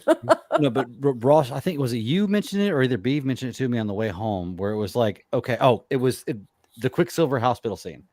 They had the Quicksilver hospital scene with the speed. So how do you do that? You throw the babies in the dog and they're falling, and that's how you do that. So and that's a fair point. It's like, okay, if we're gonna have a speedster and this happening, how do you top that? Bam, right there's how you do it. Okay. Now, I think Ross, you said this to me in the theaters. You were like, you complained about the CGI in that exact scene, but you were like, but how do you portray babies falling from the sky in slow motion? Right. I mean, like, I don't know. And that's a fair point. That's a fair point. Now, with the other stuff, that scene, period. No, I can understand that. I think that was more for general audience to show powers, is what it was. That was the first time you saw the real speed in that scene. Okay, like his speed. Now, the other issue that I had with the CGI was in the Speed Force when you saw other people or other scenes, and then of course with the Zod and the Kara thing, right. The way I read it today, like Steve, who was with me at the movie last night, sent me a thing that he saw that was explained is when you're in the Speed Force, you're seeing things through the eyes of Barry, and everything's not real people there. It's an imagination of what you're seeing right there, which would give a little bit of an excuse to it looking kind of fake, like stylized. So if you roll with that, then okay, I can see that. You're talking about the. But I didn't have a problem with that. I really. You're talking about the actual fight with Kara and Zod. Yes. Okay. It wasn't just the fight with Kara and Zod, because that one was a little bit better. It was just the fact when she was in the prison with the thing, Yeah, when she broke out, when she that was started really like. I think because the fact that when she had her suit, I think it made it look a little more seamless. It was just like the cape. That's why a cape was really, I think, firstly installed in comic books was to help show direction. It made it look a little more fluid. And you have to imagine. I'm assuming what she was wearing in the original before she put the suit on was that dress, whatever it was, like a shirt, hospital gown. Hospital gown. That had to be animated. Like it wasn't real. She's flying. That had to be something she wasn't actually wearing. To be honest with you, her character, I'm like, what the fuck? Well, we'll talk about it for sure. Actually, if you want to, we can break into it right now because we're talking about things we don't like, and that's one thing. If it was something you didn't like, let's go ahead and speak on it. If you were gonna break it down like that, there's gonna be a lot of bouncing back and forth here, and so Okay. Well, with see, you're bouncing your head right now. I don't want to keep going back and forth with like the CG stuff, and I'm trying to figure out like a best way to get like all of it right off the bat. The Batman CG in the beginning. Let's talk about Batfleck CG. Okay. On the motorcycle. Yeah, like I like the way that the motorcycle worked. I like seeing Batman on like the street prowl again. I like seeing how, I guess, like, you know, like where we're at with the Justice League. You know, that's what I was saying. Like, they deserve so much more because I want to know where like they're at. Like, you know, Superman's not available, and like Wonder Woman was not available, and you know, you get the whole lasso of truth. And I loved the scene. Love that scene with lasso of truth. Like, well, if I really wanted to fix all of this, I would have just, you know, given all my money to poverty. Oh, right. And the soundtrack. I love her theme. I love it. Her I didn't theme think I is was probably sincere my in best this. I was DC just like, theme. she's there. Oh my God. Even though it was like 2 seconds, I don't care. And that's why, see, and this is why it's going to be hard jumping around in this. I turned to Greg and I said, they're all going to be in this. They have to be. Like, they have to be. Like, what see, when you said that, I thought you knew that as a fact. And I was like, okay. So I thought that the scene where Zod was talking to Kara and was telling her what, like that she is the one that carries, you know, all of the genome, blah, blah, blah. I thought that fucking Cavill was going to come out with some long ass hair and a dark fucking uniform and just be like evil fucking Cavill. And I'm just like waiting for it. And I'm like, I never got it. I'm like, that would have been primo. That would have been fucking perfect for him to show up and be like, because why would you kill a kid? That was the wrong one with the long hair. Yeah. True. Very true. Hey, I'll tell you something though. As soon as I saw that long hair, I knew what was up. I was like, "Oh my gosh, I know what." I'm sitting there like, "Oh, he's like long hair." I was like, "I know what it is." Into that, yeah. All right, we'll talk about CG. His face looks CG as hell. I will tell you right now, I can guarantee you that was footage from when he put the suit on and was in the thing from the suit earlier. They just took that footage. We'll talk about that. CGI. There's so many years that this movie has transpired that I think they could have brought him back and shot the whole scene new again. I know, right? You can't have everybody be old, man. Come on. You can't have everybody be old. Every Superman and Batman you saw in this movie was super old. You can't have everybody be old. You're thinking about it now. You're like, oh shit, he's right. Everybody is really old. Well, no, I'm trying to piece together. Let's get to that. Let's talk about spaghetti that. We'll get to that. We'll get to that part. You know what? Let's talk about the spaghetti scene because Ross, I was like right there as soon as they did the spaghetti scene. Yes, because when I'm watching this, I'm thinking I want to know what Greg thinks about this because does it make sense? It did make sense. For me, it made perfect sense. And guess what? Look, I'm a visual guy. Okay. Like when I try to explain something to somebody, I do a whole lot better if I can use visual aids to explain it to you because I feel like I'll be able to explain it to you better. They gave me visual aids for the way their time travel was. And it feels like, I guess, every time travel I've ever thought of before in movies was always linear. And they just went a different direction. Instead of like really splintering off, like I said, it gave you that point in time. Intersection. That's what Marvel's been trying to do, though. No, Marvel's been doing more of like the branching off. Exactly what he said. Exactly what he said. It's one line. They did the intersection. Yeah. More His is linear, like you said. And what you literally saw two pieces of spaghetti intersect in this movie. That's the exact, like, my mind has went to the same exact thing. Mm-hmm. That's when he said, like, you know, the two of them can intersect, but at the end of the day, it's going to be a mess. Mm-hmm. And that's what the whole. It could be linear, but then again, it could intersect. So it was almost like both. This is a story for another time, but and there's inevitable intersections, right? Like that's one of the kind of the points of the movie. And this, I thought they did a good job explaining the time travel. To be able to bring it all into one movie, like you got to think about this. Mm-hmm. This is something that the television show took 3-4 seasons to be able to get to. They explained this in the first hour of the movie, and it made sense. And I was like, damn, it's good right there. I believe it. I know as soon as it happened, I looked at you, Ross, and I was like, there it is. That's all I need right there. In every time travel movie, give me the rules. Explain how it works. Now I know how it works. We're good to go. And I love it. I love thinking about now this universe. If you mess with time travel as a bowl of spaghetti, and every noodle is a time stream. What I took away from this movie, don't go backwards. Because shit. If you go backwards, you can't go forwards the way you just did. Mm-hmm. It's like you can't backtrack because. well, that brings a good point to this movie, and like, okay, so in the comic and in the animated movie, Reverse Flash is the big bad guy. Okay, and I think they did a good job in this movie. You still have not seen Reverse Flash. You still have not seen Reverse Flash kill his mother. Barry doesn't know that's who killed his mother. They've gone through this, and you still haven't seen any of that. However, they've already introduced Future Flash. I was thinking about it last night, and like in this movie, there's the one character in the Speed Force that for the entire time I'm thinking of the movie while I'm watching, I'm thinking it's the Time Wraith.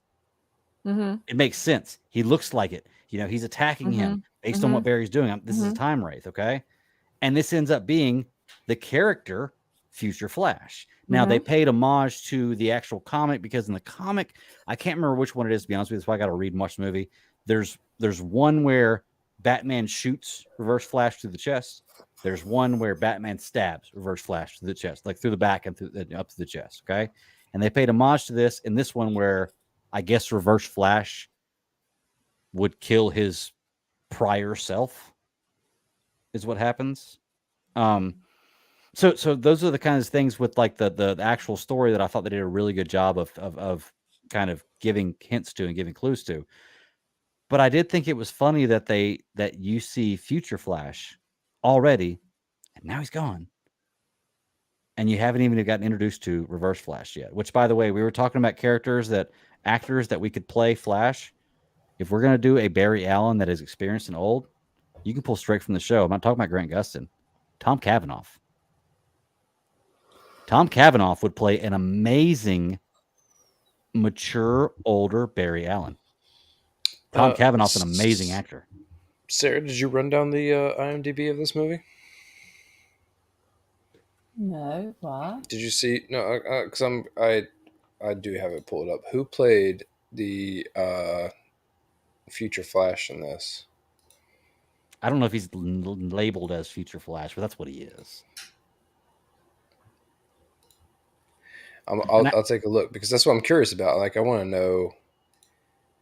I didn't start piecing together a whole bunch of like, I mean, other than the on the nose cameos, like what was going to happen with all the characters in this. So I'm very curious on. I didn't even look that up to see who was actually playing him. I'm wondering now, if it was Ezra Miller in makeup and prosthetics.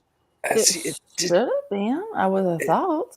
I had a tough time believing that was him, though. Well, you know, my problem with that scene, I do like the way it was written, and I like that. I like the way it ended up with that being future him, you know, and this and that.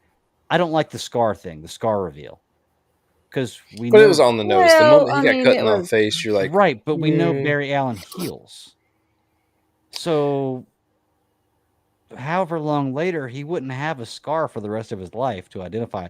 I know it was for the movie. It was for people to be able to see that and be like, oh, the scar. That's who it is. It's me. And it's like, oh, okay. But you literally just healed from a lightning shock in 30 seconds a scene ago. Yeah. You know, so it's like, yeah.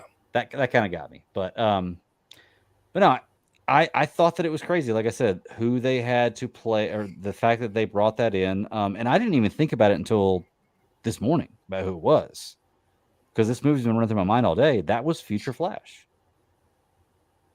I mean, it has to be. It's, you know, it's a good pickup, but when you discuss the time travel aspect of it, the way that you have discussed it, you open up a can of spaghetti with how many variants you could have of this. True. And that's why I go back with the that was the only reason why I was trying not even to make an argument, but bring up the fact that with the Loki show and that aspect of time travel, that's why I think that they're related, because the variant problem ends up being very much a problem. You look at all these different. What's the best way to say this? The best way to say this is that if the Flash is the weapon to create all these other variant futures because he can time travel, then there are multiple versions of this out there. He's not the only one that tried to do this. Now, I do hate that he did this because he was in a fit of rage or despair or hate or, like all this shit that he was going through with his dad and his mom, because he made a point to discuss in this film that he had gone back and like tried to, learn about time travel paradox and like all these different other paradoxes that would happen if he were to do this, because he did it in the previous film, right? He went back in time to change the outcome. Yeah, very, very, for a few seconds. Yeah, and so like he figured out that he could do it, and like it's a thing that he doesn't know. Like it's he doesn't know how hard he has to hit the funny bone before it's not funny anymore. And so that's what I don't like for him in this film, to where it's like he has studied up on it. He's like, fuck it, like let's just throw caution to the wind and run as fast as we can and go back in time. And not only that, here I am, I'm gonna harp on it again. The CG of him running, I thought, was horrible. I understand. Well, and not even just the like him skating, reaching his starting stance, but I know that when you move so fast, it doesn't look like you're moving at all. Mm-hmm. But is he running backwards? Because if he's running backwards, then why is he leaning forward? Because at one point he does. Can I be honest with you? Backwards. Go ahead. What I think that it's meant to portray. I know that the reason that he does the arm swing thing is because in the comics his arms are always swinging out like that. Mm-hmm. You don't actually see it in motion, but you would imagine that if his arms are like this when he's running, that he's doing this. Okay, and that's cool. It's a choice he had for this, whatever. Well, can we talk about one thing? Meant to. Yeah, good. We were talking about his running, like one of the funniest parts of the movie. Oh yeah, when he's running, he doesn't have the speed. Yeah, yeah. That was pretty good. Absolutely hilarious. Was that your funny bit? That was. I mean, I don't know what it was about that, but I was just like, oh my! And the funny thing about it, my son came home afterwards before the bed. He's like, "Watch this," and he did the same thing. I'm like, "Oh my god!" All you're missing is, I think I can. I think I can. I think I can. But I mean, it's like if you think about it, I mean, it does look comical. It really does. Oh yeah. I mean, it's just it looks like a fish flopping. I don't know. But I think the reason why, when we saw that, when it looks like he's going backwards, think about like a hubcap for a vehicle. Yeah, just kind of like it looks like when you see it on the road, it's spinning so fast. It looks like it's going backwards. It almost stops, and then looks like it's spinning backwards because it's going so fast. I think that was what that was for. And I understand that, but what I need is I might as well just see the movement in a blur. You know, like I understand exactly what you're saying, and I understand I am well versed in speed in all sorts of vehicles, and 2, 4, 3, 6 wheel, like all sorts of vehicles, and I get it. Like I understand it. I know how physics works. But when I need to see it portrayed on screen, my brain needs to think that he's going fast. And when it looks a certain way, and I'm like, that doesn't look right. To me, it didn't look right. That's all I'm saying. Let me ask you this. Because at one point, you know, at the point where you had like, you know, Barry, when I say Barry, I'm talking about like current Barry. And then you had future Barry or past Barry. Yeah, past Barry. Young Barry. He's younger. Goofy Barry. Yeah. My 6-year theory, but go ahead. It's interesting how one had like the red orange and then the other one had blue. What's up with that? Why is there a difference? It's almost like it's a video game, right? And like Tron, where one's yeah. Well, it's almost like different. If you're the OG player, like if you're player 1, you get the OG color. And like if you're player 2, you're like, oh, you need a variant color. Like here's your other color. That's what I'm saying. Do you think that's what the whole reasoning behind it was, just the variant, or is so like what the suit was per kind of giving off? I want to say yes and no, but because I am in the camp of trying to understand why, number one, he thought that in a world where he had his mother and had everything that he needed to give himself powers. Mm-hmm. So he made it a point for him to still go get power, so he could still turn into the Flash, because that was a thing that needed to happen. Barry was thinking like current Barry. I guess he was thinking butterfly effect. Young Barry, exactly, because if young Barry didn't get it, then he wouldn't get it. Mm-hmm. But then which is fine, because if that's the world you want to live in, then you just fix yourself. Is that the timeline he's in? That's what's it. He's incorrect. He's not in the right timeline. Exactly. So it's like you're not in that link. Didn't go like immediately backwards. It's like he kind of went, just. That's one scene. Back in the trailer, you never know if it's really going forward. I'm looking at the book right now, and it's that one scene it's the scene of where he's got the chair and Batman's trying to chuck him. They did a good job with that. Now they changed it up slightly because, and me and my friend talked about this on the way home last night. Like, they changed it up slightly because there's no Supergirl in this that brings him to the sky to be able to have the. So the way I looked at it was, they want to have this character and then have her have some kind of importance, which I get it. She was a good character. She should. That, like, he asked me, he was like, so if they could do that with lightning, does that mean that you can just create a Flash anytime you want to? And I was like, I said, that's a good point. You need the right chemicals. Well, not even the right chemicals, the right strength of lightning. You have to be actually hit by an actual lightning bolt, which is impossible to predict unless you know the time and place it's going to be, or you have to be in the sky like he was. So I was like, okay, that's where they covered their ass right there. No, you can't just create a Flash. You have to be actually struck by lightning, which Supergirl could withstand, and she brought him to the sky to actually be struck by lightning, as opposed to the tether that Batman put down. So here's the thing. I'm a guy that I've read the comics, and I've done the math, and you're more likely to turn into Powder, the character of that movie back in fucking 97, than you are a Flash.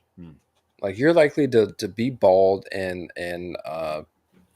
extremely white, never able to get a suntan, than you are ever to continue on as a superhero. Let me ask you this, guys. Did you really feel like Supergirl had any value to this? Feel like what? Did Supergirl really have any value? No, she was a plot point. And because she could have been taken out, and I feel like the movie would have been fine. Well, she was necessary to fight Zod. That was the whole reason. Like I knew that. Number one, let me start off by saying this. If you see this movie, and I know that we're already past the whole spoiler thing, you should see Superman Returns. You should see Man of Steel. Man of Steel. You should be well versed in your Superman. And then you should not only be well versed in that, but you should also know the Snyderverse to a T quite a bit, right? Like, you need to know all these things. Well, because this still kind of is like within that universe. So, I mean, I feel like you need to have that little bit of background to kind of understand what the hell's going on. When you bring this character in the 25th hour, it doesn't make a sense of anything. And it literally is a write-off. But someone needed to be powerful enough to fight Zod while Barry was figuring it out. That's the only thing the only purpose that she served. But the thing about it, and the thing that my son asked, he's like, she's not really that powerful. Well, at the same time, she's just gotten her power back from being, and that's what I kind of told him. I'm like, but still, then you had, Superman, he just, even though he was weakened, it's like just that little bit of sun, he popped his little self back up. I mean, it was, she's been captured the whole time. I just didn't feel like she was on par with what Superman had been. Well, and she shouldn't be. She shouldn't be, because Superman is supposed to be the top of the ladder. Okay. Superman is the top guy. Like, Supergirl is not as strong as Superman. I'm not saying anything about women and men. I'm saying in the DC universe, Superman is the top. Like, nobody is Superman. I feel like she probably should have been just as strong, because if she was supposed to maybe, in this timeline or this whatever, I just felt like her character was just kind of meh. Go ahead, Ross. Because I've got two things I want to say, but you go ahead. All I want to say is that I think that the fact that if you are a Kryptonian coming to Earth, that your power level is probably going to be pretty much on par with anyone else. I think that the thing that makes Superman is the fact that he was brought up in freaking Kansas with the parents that he had to teach him the things that he needed to be taught. He was given the chance to grow up on Earth, and he was given the chance to learn all those things. That's what made Man of Steel the thing that it was. It was the fact that he could acclimate and acclimated much faster and easier, not much faster, much slower and easier than what Zod and his people came to Earth as. Now, when you bring Kara into it, it's the same type of thing. It doesn't make a difference. What makes Superman Superman is the fact that he had his parents, and that's what changed him into who he was. Any other Kryptonian thing that is brought to this Earth would be different, because just like her, the real rip the Band-Aid off moment for her in this moment was that Barry saved her. Doesn't matter who she was, and she turned around and came back and saved Barry. That's all that was. I get that, but I'm just thinking of like strength wise. It's just really hard for me to believe that she would be.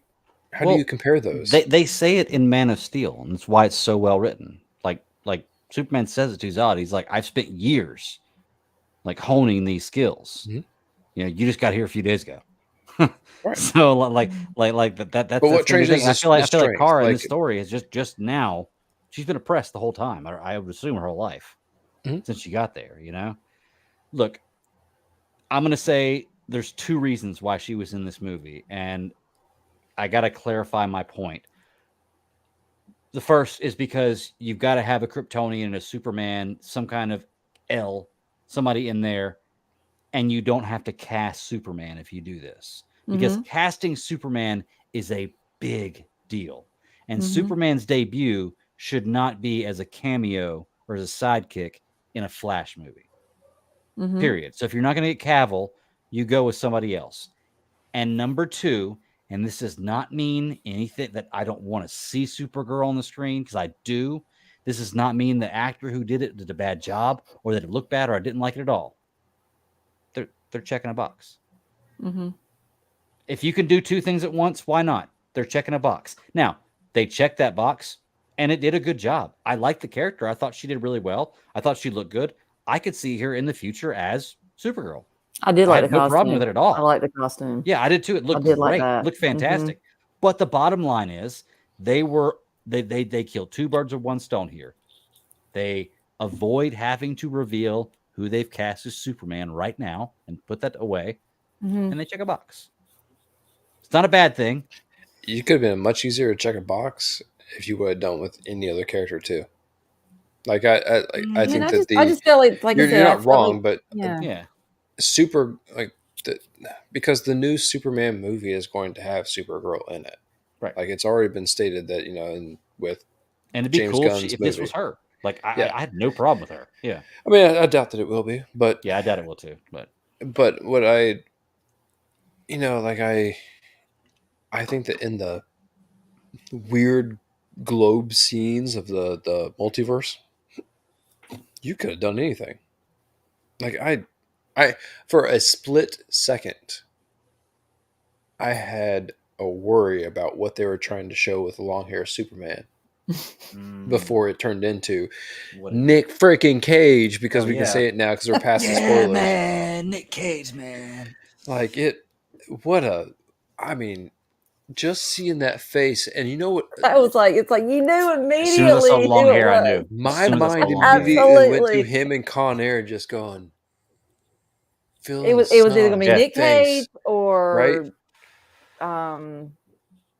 I don't know another long-haired Superman, to be honest with you. Like as soon as I saw it, I was like Nick Cage right there. Bam. Oh God, I can't even think of his name. They did what are you thinking of? Yeah, I don't know who you're thinking of either. Is there another long-haired Superman? I don't know. No, I'm just thinking about a long-haired quarterback. Trevor Lawrence? No. Hey, Aaron. Yeah. Oh, that's exactly what I know you're going with. If they would have put him in here, it would have been like ending for everything. But the thing about it is, like, okay, let's talk about some of the Superman we saw. We saw the original. Oh shit! What was his name from the television show? Yes. You know, the Adventures of Superman. So you saw that. You saw Christopher Reeve again, which that just, I mean that. It's one of those moments that ever since you saw Christopher Reeves walk on that Super Bowl commercial through AI or through computer generation, like you're just like, man. Yep. Because you gotta respect that. You gotta respect that Superman, because that's I mean that's the one we kind of grew up with. You know, it's it's like Batman 89. I mean, that was, you know, or Superman for a while. I mean, can I be fair? I never really liked the Superman movies growing up. I just didn't think they were that great. You never watched them and appreciated them for what they were? I mean, I'm not saying I don't appreciate them. I just didn't think they were that great. I was like, it was before its time. They were timely. Yeah, that's the thing. It was before its time. Had they come out for the first time in 15 years later? Margot Kidder's probably the only Lois Lane I've ever liked. I'm gonna tell you right now, I can't stand Lois Lane any iteration at all. Margot Kidder's probably the only one I like. I don't know. I like old girl and the. Yeah, you can like old girl you want to, but I mean, I'm like, I can't. I think she did a pretty good job. Which version is that? Is that Amy? That's Amy Adams. Right? Amy Adams. Yeah.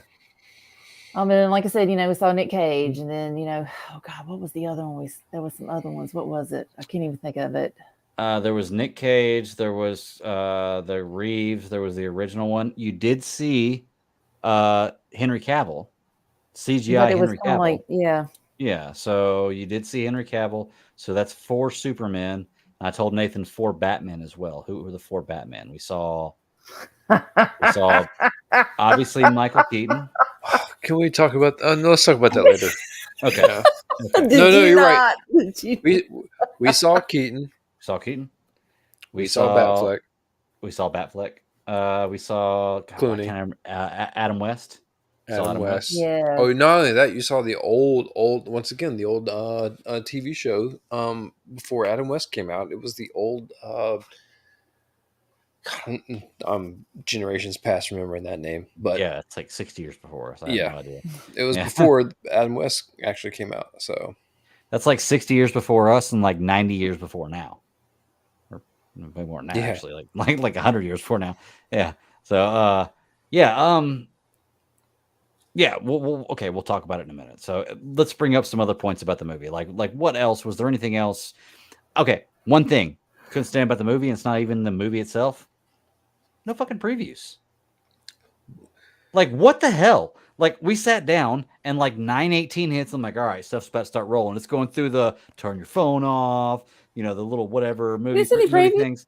And then it goes straight into this half-assed DC opening and in the movie. And I was like, can we talk about that? Because it was like had all like the symbols and stuff. Because Ross, thank you. You're like, this will be the last time we see this. I'm like, and we didn't get to see it. Thank you. And then didn't even see it. Yeah, didn't even see it. And I love that one. I love that intro. It's not It's not as good as Marvel's, but it's a pretty damn good intro.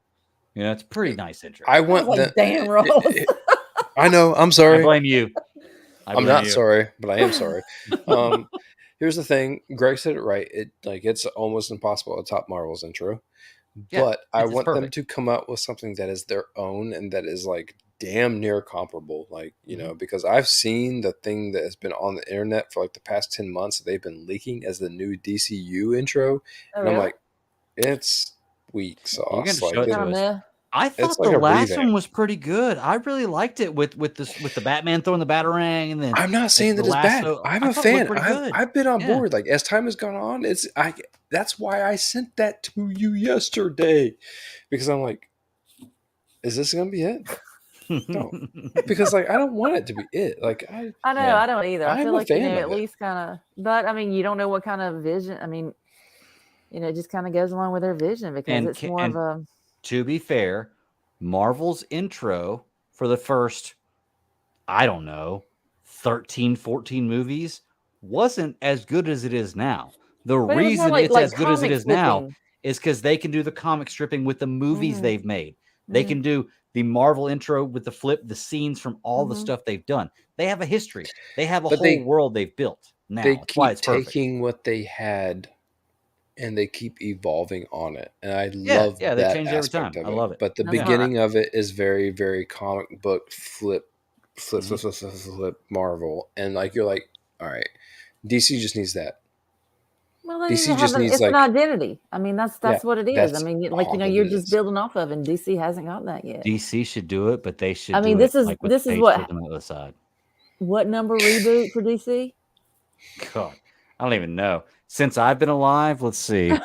1, 2, 3. This is the 4th, 5th. Yeah, the 5th. the fifth reboot I mean, the of the list universe. of Batman's like this long. Well, I mean, I don't necessarily, I don't know when you would establish when a universe was tried to be established. Because I know that, like, for instance, Green Lantern, the one that I love, with Ryan Reynolds. Well, I wouldn't say love, but I really enjoy that movie. it's not a bad movie. It's a great movie. I think I love I own the extended cut. I think it's a great movie. It's not a bad movie. That was supposed to be the kickoff to the new DC. Before, oh, was it? It was. It's like, how many iterations of Batman do you Nolan have? Universe. How many iterations of Batman do you have? I mean, are we talking like all the way back, or are we gonna start at like Burton? Well, I mean, let's just start 89. How many? I mean, because you got the 60s Batman, and then of course you got 89, and and it's Schumacher. Well, the Schumacher, I would so group the West, Schumacher and the Burton stuff in together. To be honest with you, I don't think Schumacher. That's where we get Gray. But I don't think it was a reboot. I think that was still in the same universe. But but just think about how We're many on the different 6th with Glitterbat. We're on the 6th with Glitterbat. How many iterations of Iron Man do you have? Yeah. How many iterations of Thor do you have? How many iterations of any Marvel character do you have other than Hulk? But see, here's the thing. Here's the thing, okay? And like Marvel, like, and I hate having these kind of arguments because it makes me sound like I hate Marvel, but I don't. But I've got to defend DC because I do like DC a little better. But that's I like what the I'm stories saying. DC a little better. But Marvel had a footing where they had a plan, and it went forward. I mean, you had a freaking decade, and that's the thing about it, because how much we love, DC. I mean, look at Wonder Woman. I mean, grew up with what her name just threw. I mean, just think about that. It took Gal to go. Just she's my Wonder Woman. Right. It's going to be really difficult for me if whenever they recast and have another Wonder Woman, it's going to be really difficult for me to kind of like say, when Megan Fox gets that role, it's going to be tough. No, dude, no. No, I don't want her in there either. She looks good in the suit. I mean, we grew up with Linda Carter. We grew up with her. Right. So, I mean, and then you had, oh shit, there was the other one that did the Wonder Woman too, the blonde girl, the blonde lady. Damn, what was her name? I can't think of her either. But, kind of, you had her. Then you had, this one. Then, there's been like so many, they've tried to do a lot of stuff with Wonder Woman. But like I said, you bring Gal to go in there and she's just like, she freaking nailed it. I mean, I just don't see how they could recast, and that's going to be hard for me. Yeah, it's just like, hard to recast all of them. Yeah. Well, that's what I'm saying. I mean, but like I said, look how many recasts they've had of Batman. And that's the thing. Like, to that point, the reason, like, why? Okay, you say, okay, they've had like 9 different actors play Batman, different stories. It's because different universes is almost. Well, it's not even that. Look, okay, you've had the Flash, you've had Batman, you've had Superman. You've had all these characters redone over and over and over in live action. You haven't had that in Marvel. Do you know why? Because DC tells better stories than Marvel. That's why they were able to get live action shows. However, in our timeline, in our youth, was not the time to tell superhero stories. Now is the time to tell superhero stories because you can portray that stuff a lot better. But that's why there's only one iteration of Iron Man, one iteration of Thor. Those characters are as old as Marvel stuck is. To it. They also they stuck that's the thing about Marvel. Marvel had a plan. They're as old as Marvel is. Yeah, they're as old as Marvel is. Okay, and they came out at the right time. Now that doesn't mean they're not great because they are. They're fantastic. But let's be real. Marvel almost went bankrupt in the early 2000s. Like before they started this whole movie thing, they almost went bankrupt. That's why they didn't have the rights to Spider-Man and Fantastic Four and X-Men, because they sold all their shit to be able to stay alive. So because they don't write as good of stories. And that's why you see so many more variations of DC movies, because people see these are better written characters. People will if that's the case, then why would DC try to reboot so many times? Because people get old. Like you can only tell Batman stories for so long with one character. I mean, unless you cast a young Bruce Wayne who's going to play the guy. for instance, like they did, well, even though Robert Downey Jr. wasn't young when they cast him, unless you're going to cast a guy and say, okay, for the next 15 years, you're going to be Batman, which they haven't done yet, then, you can't really go with that route. They've had a very difficult time starting off the DC universe because before Marvel came out with what they did, there was no real universe story. You didn't connect movies like this. Maybe you did a little bit, but you didn't connect movies like that. But in that taking, it makes me wonder, should DC have a universe? Because I feel like sometimes, they're, when you look at the movies, like I said, look at 89 Batman, you had Batman, you had Batman Returns, and then, had the Schumacher films, you had this. I mean, they were successful in their own rights. I mean, so technically, do you really feel like DC should have a uniformed universe? All right, put me in, Coach. All right, here's what I gotta say. I mean, I'm just curious. Russ gonna knock me down. I saw when I was talking. I was like, oh, he's gonna hate this. I don't want to knock you down at all because you are partially right from a certain point of view. The point of view that you really have to take in is that Marvel did all those things. Marvel had the one thing that was perfect for what we needed at this point in time, at this junction in time, that is timing for them to tell a cohesive story. They started something that I think that everyone kind of needs to work on at this point in time. To Sarah's point, not everyone has to do it. You don't have to have every single story to be cohesive. I do think that it works if you want to tell a massive saga story. We can look back now with all the knowledge that we have and see that the Infinity Saga had its ups and downs, but it was a 20-plus movie saga. All right? But we can also look back and see that, once again, to Sarah's point, all the things that we've had from DC were successful on their own footing for sure. But they were successful as time was going on. They were keeping up. They were keeping like the bar. They were pushing the bar forward. What the MCU did was raise the bar. Now that is because of timing. They were in the right place at the right time with the right idea, and they had great storytelling. I go back all the time and say that storytelling is what makes it or breaks it. Okay. I am in the firm camp that if you tell a good story and it is worth people's time and it is over countless amount of movies, it is worth it to people to come and see.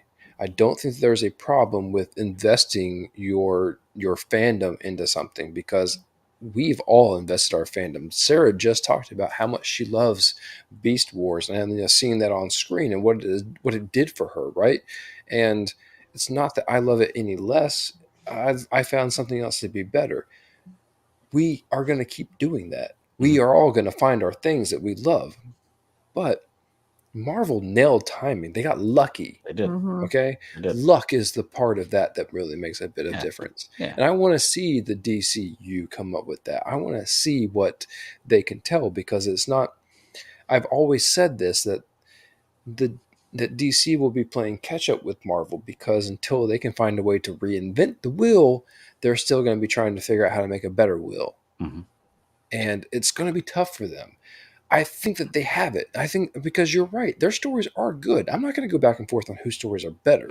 Right. I think that's all perception, right? That's all on the individual and everything else.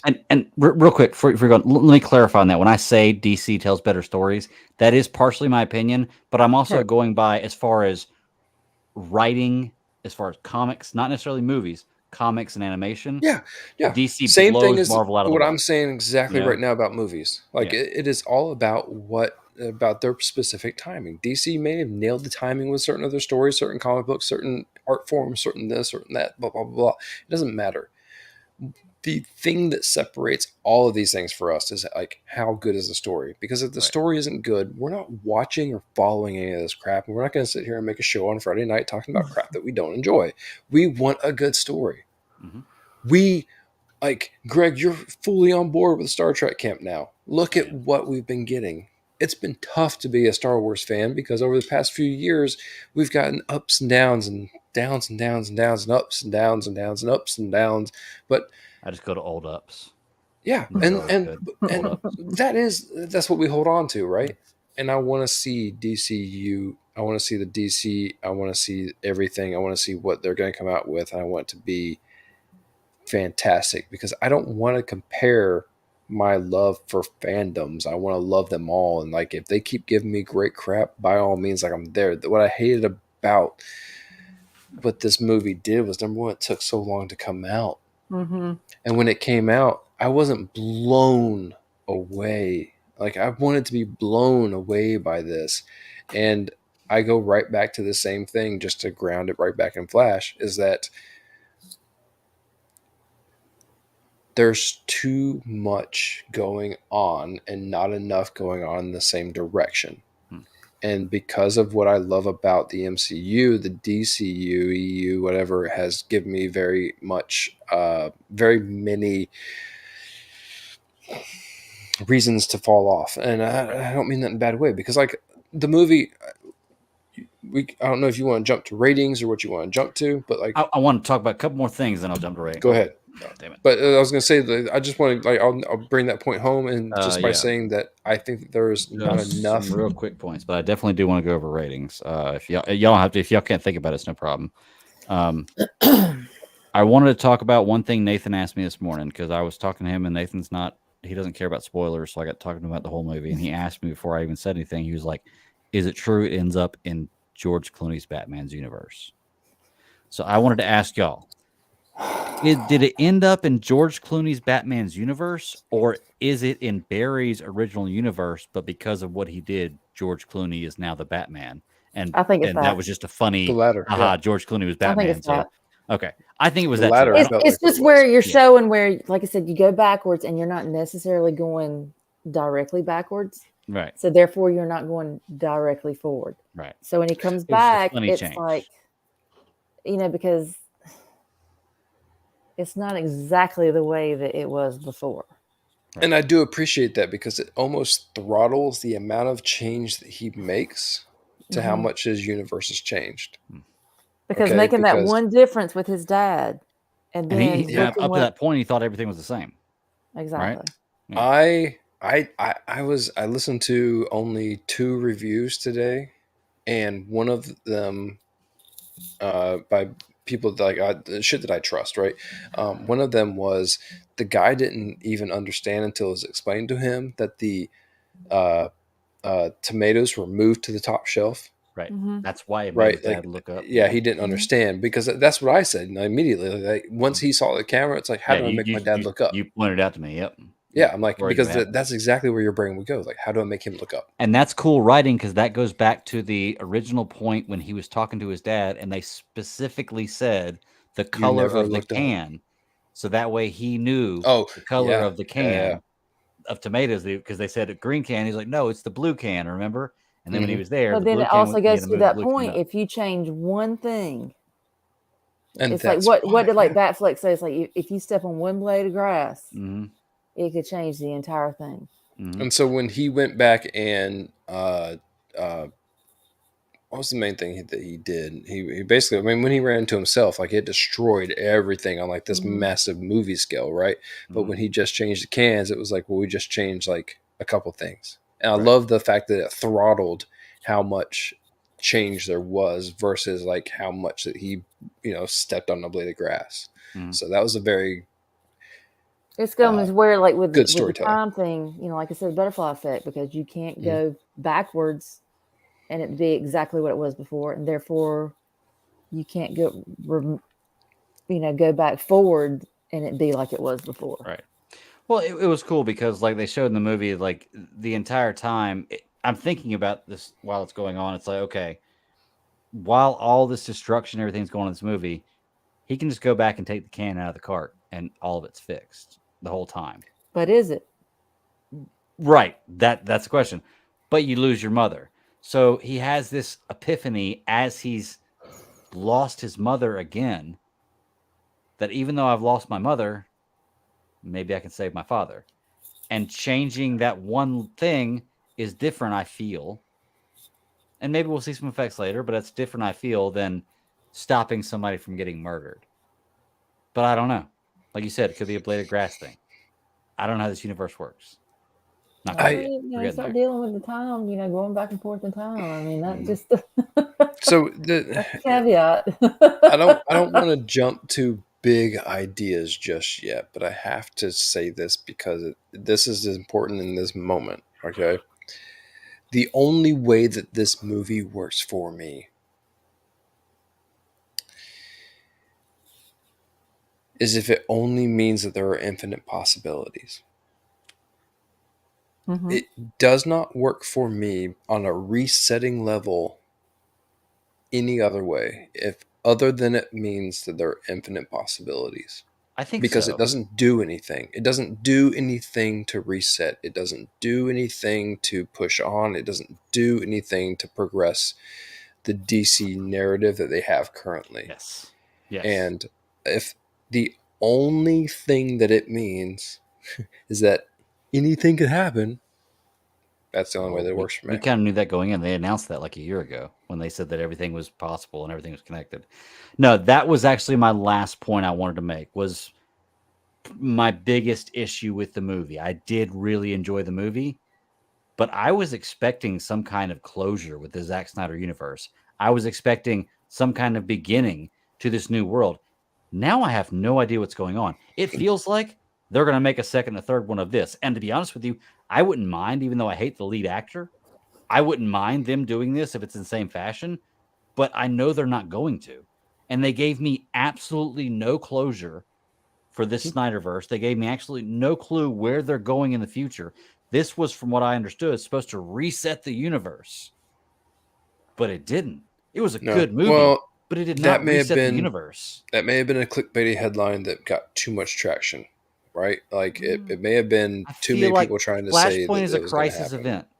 I feel like you're not wrong. Like Flashpoint is the time to reset a universe if you're going to do it. You're not wrong. So, like, it is a perfect opportunity. The problem is that look at the past few films that we've had, right? And Black Adam, nonsense. Like we didn't. Don't even pull Black Adam into it because it's obvious. I've seen it all the times I want to see it. Yeah. I know. I tried to watch it the other day, like when I was in the hotel room, and I was like, I can't even get in this shit. Yeah, it's just can't even. You guys aren't wrong, but like the amount of passion that went into that project is just ridiculous. And it's the same thing and it's a shame that it really didn't. That's what I hate for these actors and everyone else that do these things. Like, not to mention like the way that the actors boost the crews that make these things, like and everything that goes into it. Shazam. Shazam was a fun watch for me, but it didn't mean anything, and that's what sucked, right? Because like you want it to mean something. That's where I was at the end of this film when we reached all the way to the end of this film, and I'm like, this film meant nothing. I mean, I think it was Keaton. There is, I wasn't expecting Shazam to give me answers as to where they're going forward. I knew that Shazam meant nothing. Like I knew going in. And it may be on me that I expected this movie to give me that, and that's the expectation thing. I didn't come to this movie with a lot of expectations. That was one of them. So good, Sarah. I'm to a point now with DC movies. It's like I kind of take them film by film. I don't really expect anything to kind of really intersect or to connect. I really don't, because Greg, to your point, whenever you have a DC film, it's always enjoyable. It's always, I mean, well, other than Black Adam, but still, I mean, it's always, you enjoy watching it, and I'm perfectly fine if it doesn't connect with anything else. Right. You can even connect without having the characters interact. Just know they're in the same universe. Like exactly. So it's just like my favorite DC film of all time is going to be Wonder Woman. That's just a film that is just, it's going to be my number one. Yeah. Period. I get that, because that's my character. That's it's the same. Same thing for you. Batman's your guy. Mm-hmm. That's your character, and so it's just like Brian. He thinks Man of Steel is like one of the best films. That's his, and and I know Nathan feels the same way. Yeah. Now, Ross, I don't know what you feel like your number one is, but I mean, I don't know if I've ever heard Ross's rankings on DC movies, to be honest with you. I don't give rankings in DC movies, and this is the exact reason why. But that's the thing about it. It's like I can take this Flash film and I can take it for itself. I don't feel like I don't feel like it needed to, because I know when we talked about it beforehand, having the expectation, well, I'd like to see it reboot. I'm perfectly fine if it doesn't. I'm good with it being the film that it is. Right. So here's my question then, because I'm with you. I'm okay with stories being different. Okay. But I'm so used to DC films being on their own anyways. I guess that's the thing about it. But if you get a movie like this Flashpoint movie or this Flash movie we just saw, right? And okay, we're not necessarily connecting all the universes, but we kind of, without saying it, kind of do. They give you a different Aquaman, a different Wonder Woman, a different Batman. Do you feel the same way? Like, I don't feel like they have to be connected, but that little bit of connective tissue does make a difference. Well, it's just like if you give me a totally different Batman, if you give me John Hamm's about Batman films unto themselves. Yeah, because you've had Keaton, you've had Kilmer, you've had Clooney, we've had. You can say that all day long, but it doesn't work in a universe. And right, but that's what I'm saying. It's like you had Dark Knight trilogy. That was fantastic. I mean, that was 3 films unto itself. I mean, but and then you have the Batman, which I didn't think was a bad film, but I mean, it's I feel like either. It's having your cake and eat it too, is what it is. I mean, because here's what we do.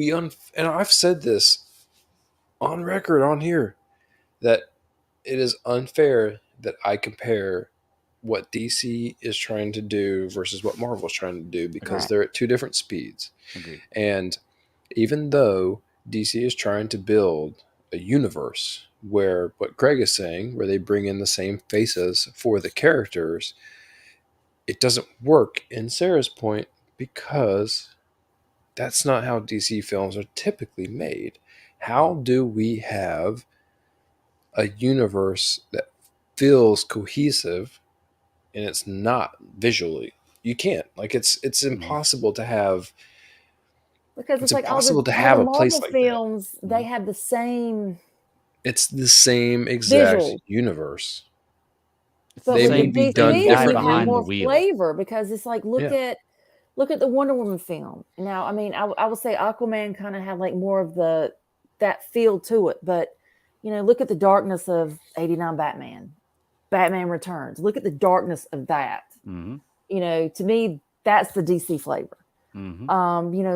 Dark Knight trilogy, even though it's a totally different director, totally different thing, it had that dark flavor. Now, the Schumacher films were a little bit differently. Now, I like those because to me, I felt they felt more like a comic book. Yes. Versus a very graphic campy. novel. Yes. Very campy, yeah. Graphic novel like Keaton and Bale. But the thing about it, even though it had different flavors, I still felt like this was DC. This was, the thing. I mean, I enjoyed the Schumacher films.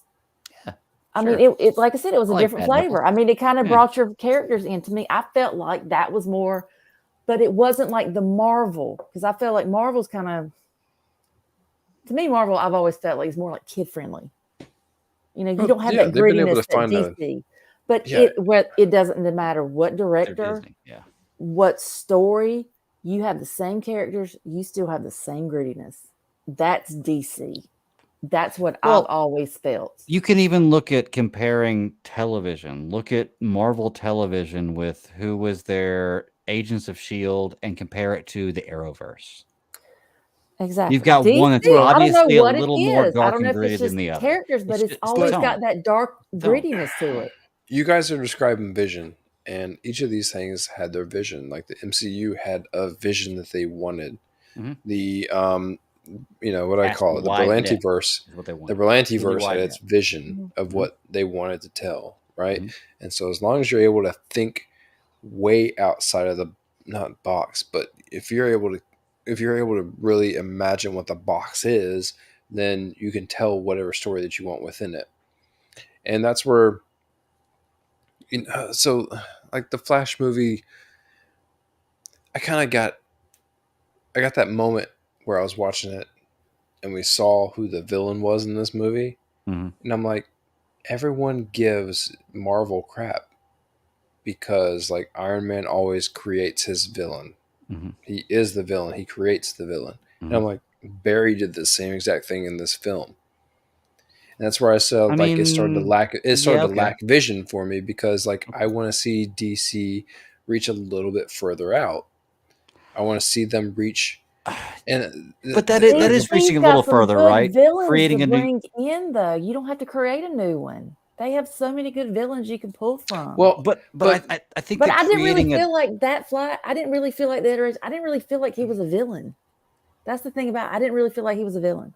That's what took me away from it. Well, my thing is, he needed a villain. Honestly, I don't think it's the same, Ross. I think that creating a synthetic villain, which is what Tony Stark did, and creating an alternate timeline, and going back in time and fighting a previous villain, are two different things. I don't think that's creating. I'm not talking about synthetic villain. People always say that Iron Man in the MCU never had a villain. He created all of his own problems in 1, 2, and 3. Right, because of physical things he did that created villains that were within his realm. And that's what Barry did in this. Yeah, I just feel like it's different. I mean, it's slightly different. It's a little more extreme. I get what you're saying. You're right. You're right. By definition, he did create his own villain, but it's not the same thing. It's not like he was in a lab and oops, I did this. It's not a villain. It's the problem for the film. You have to, and we're substituting the word villain for problem in the film. And so, the problem in the film you have to have some kind of like I said, anti. You got to have the. But see, I disagree. That's why I don't feel like this that's problem. The case. The problem in the film was not Zod. No, I could have been fine without Supergirl and without Zod. I'd have been fine without trying that. To find his way out of this loop he was in, and get back to reality, back to his. And that's why I'm saying that. That's exactly what I'm saying. That right there, because I'm not saying that he created young Barry. I get what you're saying. Yeah. I'm saying he created his own problem.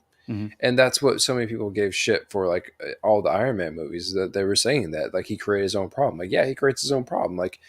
And I'm not saying that this was a bad film because of that. I'm just saying if you can't compare these things. When it comes to vision, it changes everything that you think about. And so when it comes to the MCU and the vision they've had long term, Iron Man created all his own problems. That's fine. That's what it is. I don't care. Same thing for this film. You can't give the same kind of crap about that. But the problem that I have with it is that they don't have the vision to back it up in the whole entire arc of the story. You can say all day long that Iron Man created his own problems and that, he went on for 30 years of his life creating problems and he could have just not existed and made everything easier on everybody. But then you say the same thing about the Flash. And that's why I say, when he went back in time, why he saved himself after, he had his mom and everything else. Why bother at that point? I know why he did. I know why, story-wise, why it lent to the story that he needed to keep progressing, because he felt like he was never going to be able to make it back if he didn't have powers. Why would you need to at that point? So there's so many. This is my opposite of your time paradox. Okay. When you go through your things in time paradox, I go through story paradoxes, right? And when the story doesn't make sense because they keep trying to go up and down, I'm like, what are we doing? Yeah. That's what I want to know. Where are we at? Why are we doing this? Okay. That makes total sense. And you explained it really well that I can see your argument there with that. So respectable. I have only one more thing. I know I said I had one more and that was the last one, but I did think of one more thing that I wanted to bring up that I feel like they missed out on in this movie. And I don't know why they changed it. I really don't. You should have made Keaton Thomas Wayne. See, this is what I want to talk about. You should have made Keaton Thomas Wayne. There's no reason that when you bring back Keaton as an old Batman, you don't make him Thomas Wayne to make this story more true to the actual story. Now, don't get me wrong. Keaton did a great job, and I liked what they did. But there is no reason whatsoever. Keaton would play a perfect old Thomas Wayne in this movie. I just don't see why they didn't do that. Go ahead, Sarah. I'm going to grab a beer. My point is, I think one of the reasons they kept that is because, for me, they wanted to keep the 89 Batman. And I figured that's kind of the case. And I think that's the reason why. Because when you see Keaton, who do you associate with that? Batman. So it would be really difficult to say, instead of this being Bruce, this is Thomas. Because then it's whoa, hold on. What just happened here? So, I think that was just the part. That's the way I feel. No, you're right. Yeah. To Greg's point, when you, all right, hold on, wait, all right. To Greg's point, when you bring Keaton back and he is long-haired, long beard, and grayed all throughout, what is important here, and that is a time jump. All right, there's a meme that floats around the internet all the time, right? And being a massive Star Wars fan, I love it. And it's like you see Bo-Katan, as time goes on, she looks exactly the same from like Clone Wars versus like or how she is when she shows up in The Mandalorian. Well, it's a little bit longer. I mean, Yeah, a little bit, right? Then you got like Obi-Wan, and like it's been the toughest 20 years of his life, and he ages more than anyone. He ages like right? a politician, yeah. And so you would think that when you see Keaton like that, you're like, why not jump on the opportunity? Why not take it? And like I'm with you, because let me start by saying wholeheartedly with Keaton in this film, I know that he wasn't the old man that was having the fight, but he looked like it. He looked like he was the drunken old kung fu master that was trying to beat up on one Barry and couldn't, and beat the shit out of the other Barry, right? Yeah. I love that. I love that aspect of it. More so, there are other parts that I love, and I'll get to it. But why not use that opportunity? I don't understand how the time worked. I was confused by why he would be so old. But I'm also to a point where I'm like, I don't know what makes sense. I don't know. I am Greg in this scenario. I don't know the rules of this time travel. So I understand non-linear time travel, and you understand linear time travel. That's what it is. That's why we need to work together, man. That way, no matter what happens, we've got it figured out. I know. I get how it works. I just don't like when you start bringing into the age thing of it, right? Like Bruce Wayne would be Bruce Wayne's age no matter what. Like he would be born at a certain point. Like unless you went back and the canon tomatoes that you moved mean that his parents banged like 30 years earlier, which would be very weird. I don't know how that works. Sarah, you said it earlier. Sarah brought up exactly why earlier. Why? It's because of what we're talking about with this type of time travel. You're affecting the past and the future, not just the future, like in linear time travel. That's all there is to it. I just feel like they missed a golden opportunity not making this Thomas Wayne, and the absolute best part of this book in this series is Barry giving Bruce the letter from his dad at the end of the last few pages. Like you missed the opportunity for that. They would have, yeah. Man, you're dead on, dude. That would have made this movie so much better. Yeah, you give Bruce Wayne a letter from his dad, and you want to talk about closure. Barry got to hug his mother and get his dad out of jail, and Bruce Wayne gets a letter from his father. Gave that favor to his which they friend, don't tell you what it says in this book, and I'm pissed because I want to see what it says. But I think somebody sent me a screenshot of can't have you cake and eat it too, Greg. Yeah. That's right, yeah. But no, I just feel like they really missed an opportunity there. Like look, okay, in the comic, there's an Atlantean and Amazon war. Wonder Woman and Aquaman are getting it on. Like there's all kinds of other stuff that goes on, and it's cool. I'm cool with none of that being in there. Focus on this Flash story, okay? But if you're gonna focus on this Flash story, I thought they did a really good job with a lot of parts to it. I just felt like that was one they could have nailed, especially with Keaton in there. He's a perfect Thomas Wayne, old Batman. Just put a little red in his suit, man, and you're good to go. Red eyes, too. But yeah. I'm going to say this because I did absolutely 100% enjoy the nostalgia. I went to go see this because of Keaton. I'm not going to lie. And that because I thought that it wasn't going to exist. I thought that when I showed up and the credits started, or like the movie started rolling, I was going to start seeing like a Looney Tunes cartoon or some shit. Yeah. Right. Yeah. And so the nostalgia was definitely the reason why I needed to see Keaton. I wanted to see Keaton. Number one, dude couldn't shave his face and not like bleed. Like I don't find that plausible. Like when you have a beard that long, that's not how skin works. But I want to tell you, I was so happy watching Keaton move like Batfleck watching him fight with all of the bat weapons that he would have that were old but current. The bat that tape. were, Bat tape. Yeah, everything. Yeah. Everything. Watch it. I mean, even dude, I loved the way that they updated the Batwing. It was so simple, but I loved it. It looked good. They should have had shark repellent. They should have had some scene with a shark and used shark repellent. I'm just saying. Okay. I know it's not the same Batman. Another scene. I had to explain to my son. Okay. It was the younger, he's wearing a suit. When he turns his face with the cow, and it's like, okay. You know, because like my son's like, why is that? I said, dude, you okay. The whole thing with the bat cow is like it's like you have to like move your whole body. Right. So when he moves his face, right, you can't turn your neck. That's what I'm saying. It's like these little things. It's like these little things they've like sprinkled in this movie. You know, it's like that's why I give it the rating that I do. Mm-hmm. That's what I'm saying. It's like things that you've thought about. It's like why, and they did it.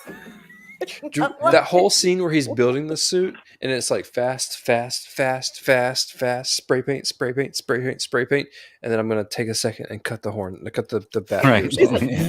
But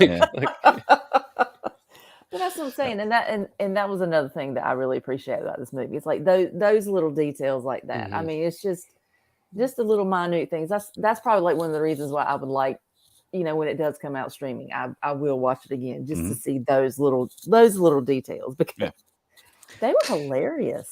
But it does slightly bother me, and that's why I said it in the news that this guy's gonna make the Batman movie. I hope that he's able to separate whatever he created here from what he would see as a Batman movie. You just need this with less comedy. Well, I think the comedy like just goes along with this iteration of the Flash. Right. Well, Flash is a funny character too. Yeah. So you know, hopefully, you know, you can kind of just understand, and that's why it's so. You have great source material. There's tons of source material on all these characters. So it's like you can get the books written on. Exactly. So I mean, you literally you have what their personalities are. So, I mean, for somebody to come in and, you know, create another movie, like if it's a Batman movie, I mean, if you don't capture Batman's personality, that's on you. The problem is everybody has a definition of what Batman's personality is. You're right. For me, the Frank Miller, Ben Affleck Batman was my Batman. That's the perfect personality for me. Now, that being said, I love Christopher Nolan. I loved Val Kilmer. I don't want to say I love George Clooney. I loved what's his name that was in this movie? Michael Keaton. Like I love different variations, but for me, Batman, when I look at it in my mind, is Frank Miller's Dark Knight. That Batman, that gritty, pissed off, don't give a shit Batman. So it really depends on what your version is, because a lot of people are like, Batman doesn't use guns. Bullshit. He does. Batman kills. I don't. You're Batman kills. Batman uses guns. Get off my ass. Yes. Only the modern version of Batman in the last 15 years doesn't use guns and doesn't kill. No. But that's what you want to see at the end of the day is you want to see road rules. You want to see all of these strangers come together and live under the same roof to create the Justice League. Like that's what you need. Yeah. You need each of them. Like if I were to have a Batman, it would probably be Batfleck Bale, you know, with a maybe a slightly more Clooney-esque style Wayne, you know, just give me like a little bit more like you need to be a billionaire, right? And then your Superman definitely has to be the nerdiest of the nerdiest, but like the manliest of the manliest at the same time, and then be Superman at the end of the day. You need someone who like is truly questioning. When you have Wonder Woman, that's what I'm saying. Like you need all these personas, and then you need road rules. Mm-hmm. That's what you need. Can I be honest at who I think is going to be the? I did the wrong. Who's going to be the best Superman, or a guy that I think would be a great Superman? And I've got to think about the right show. What is the? I typed Last of Us, but it's not Last of Us. This Is Us. So I think there are a lot of DC characters in here. I think you can take Sterling K. Brown and Justin Hartley and make them Jon Stewart and Hal Jordan or whatever you want. I think they'd make a perfect. Justin Hartley was a fantastic little arrow. So I mean, I think they'd make a perfect Lantern Corps. They've worked together. They look the part. I can see him as Lantern, which I'd love to see Justin Hartley some more anyway. So I mean, I'm not gonna lie. The guy who plays bring him on. The guy who plays the dad, Emilio Ventimiglia, I think is his name. Yeah, so he was on Heroes. He can play Superman. That guy is a Superman to me. I think he would do now he's like 5'8". So but that they can fix that. I think he would play a phenomenal Superman. Wasn't he kind of Superman on Heroes? I think I don't know. I don't watch Heroes. Superman-esque. Yeah, I don't watch Heroes, but he just looks the role to me. The chin, cut the hair. The dude's got it. Like he's Superman for me. If you're gonna recast Superman, yeah. So he was. All right. I gotta. You have to pull up. This Is Us cast. It's where I saw him at the first time. I don't watch Heroes, but he would play. I think Heroes are good. I loved Heroes. I've rewatched Heroes like 2 seasons twice. No, there's more, but I got the player from. Okay. Damn girl. Peter Petrelli. Oh, it was him. Mm-hmm. Oh yeah, okay. And then his brother you tell was me that. I know that. Nathan Petrelli was Adrian Pasdar. He was the one that always had the Rocky thing going on. No. All right, y'all. So there's only one more thing that I want to talk about with this Flash movie, and that's rating. Yeah. I didn't do an 1 through 5. I didn't do an ABC. I re-ranked my DC movies. Well, so you should have warned us on that one because and that's fine. I'm just going to tell where I'm at. You don't have to think about that because I know it's a lot to think about. I'm just ranking from the Snyderverse on. So basically, Man of Steel on. So how many films are we talking about? BVS, Man of Steel, Wonder Woman, Zack Snyder, Justice League, Flash, both of the Suicide Squads, Black Adam. Aquaman, Wonder Woman 2, Black Adam. No, he's right. Black Adam. I think that's about it. Is there any other Zack Snyder Justice League movies or Zack Snyder character movies that I'm missing? I mean Shazam's, but yeah, I know Shazam's. That's right. Okay. Yeah. So I'm just going to name until I get to Flash. So starting at number 1, BVS. Oh, we're going down. Okay. Yeah, I'm going down from number 1. BVS, Man of Steel, Wonder Woman, Zack Snyder's Justice League, The Flash. I think this is better than this is the best damn sight better than Suicide Squad. I'll give you that. This is the best non-Zack Snyder directed Snyderverse movie there is. You got to think about that one for a second. This is the best movie not directed by Zack Snyder that is in his universe. It's better than Suicide Squad. I like the Shazam movies. It's better than Shazam. It's better than Black Adam. It's better than Aquaman. Yes, I do think it's better than Aquaman.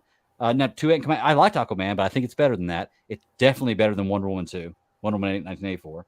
Oh, is it better than Harley Quinn in the 13-word title? Yes. Are you kidding me? Of course. Yeah. I think it's the best movie in the Snyderverse that Zack Snyder hasn't directed. To be honest with you, when I go through it in my head, like I love all those movies I put before it. Like BVS is my favorite movie of all time. Mm-hmm. Man of Steel's right there at number 2, very very close to number 1. Wonder Woman was fantastic. Oh, you know, Zack Snyder's that's my number amazing. 1. So. And that's respectable. I can totally understand that. Well, that's what I'm saying. It's like Wonder Woman, you know, BVS, Man of Steel, you know, that, I mean, you know, and then Snyder's Justice League. I mean, I think that's my top 4. It's just trying to figure out where that 5th is.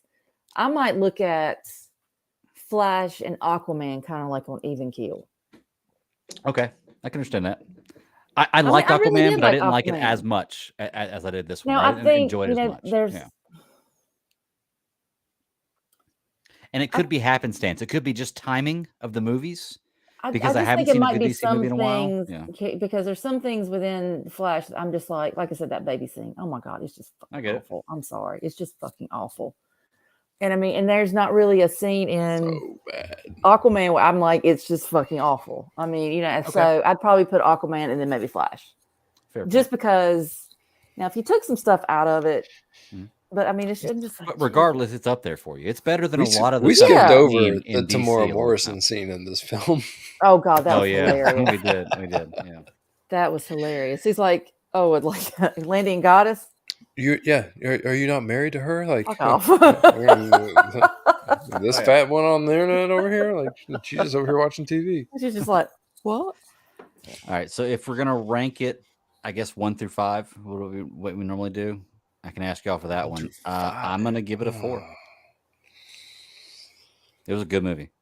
It's a movie that I'm excited to see again. I thought about it all day today. I like last night. I wanted to come home and read Flashpoint. I've got it down now, so I'm probably gonna read tonight. I think any text last night. Yeah. Okay. And I just really enjoyed it. Speaking of text, because you guys asked me if there was an end credit scene, and I told you, I was like, because it wasn't until I was like on the way home, I was like, damn, I forgot to text y'all to make sure that y'all stayed. But I smart enough to realize that. It. Yes.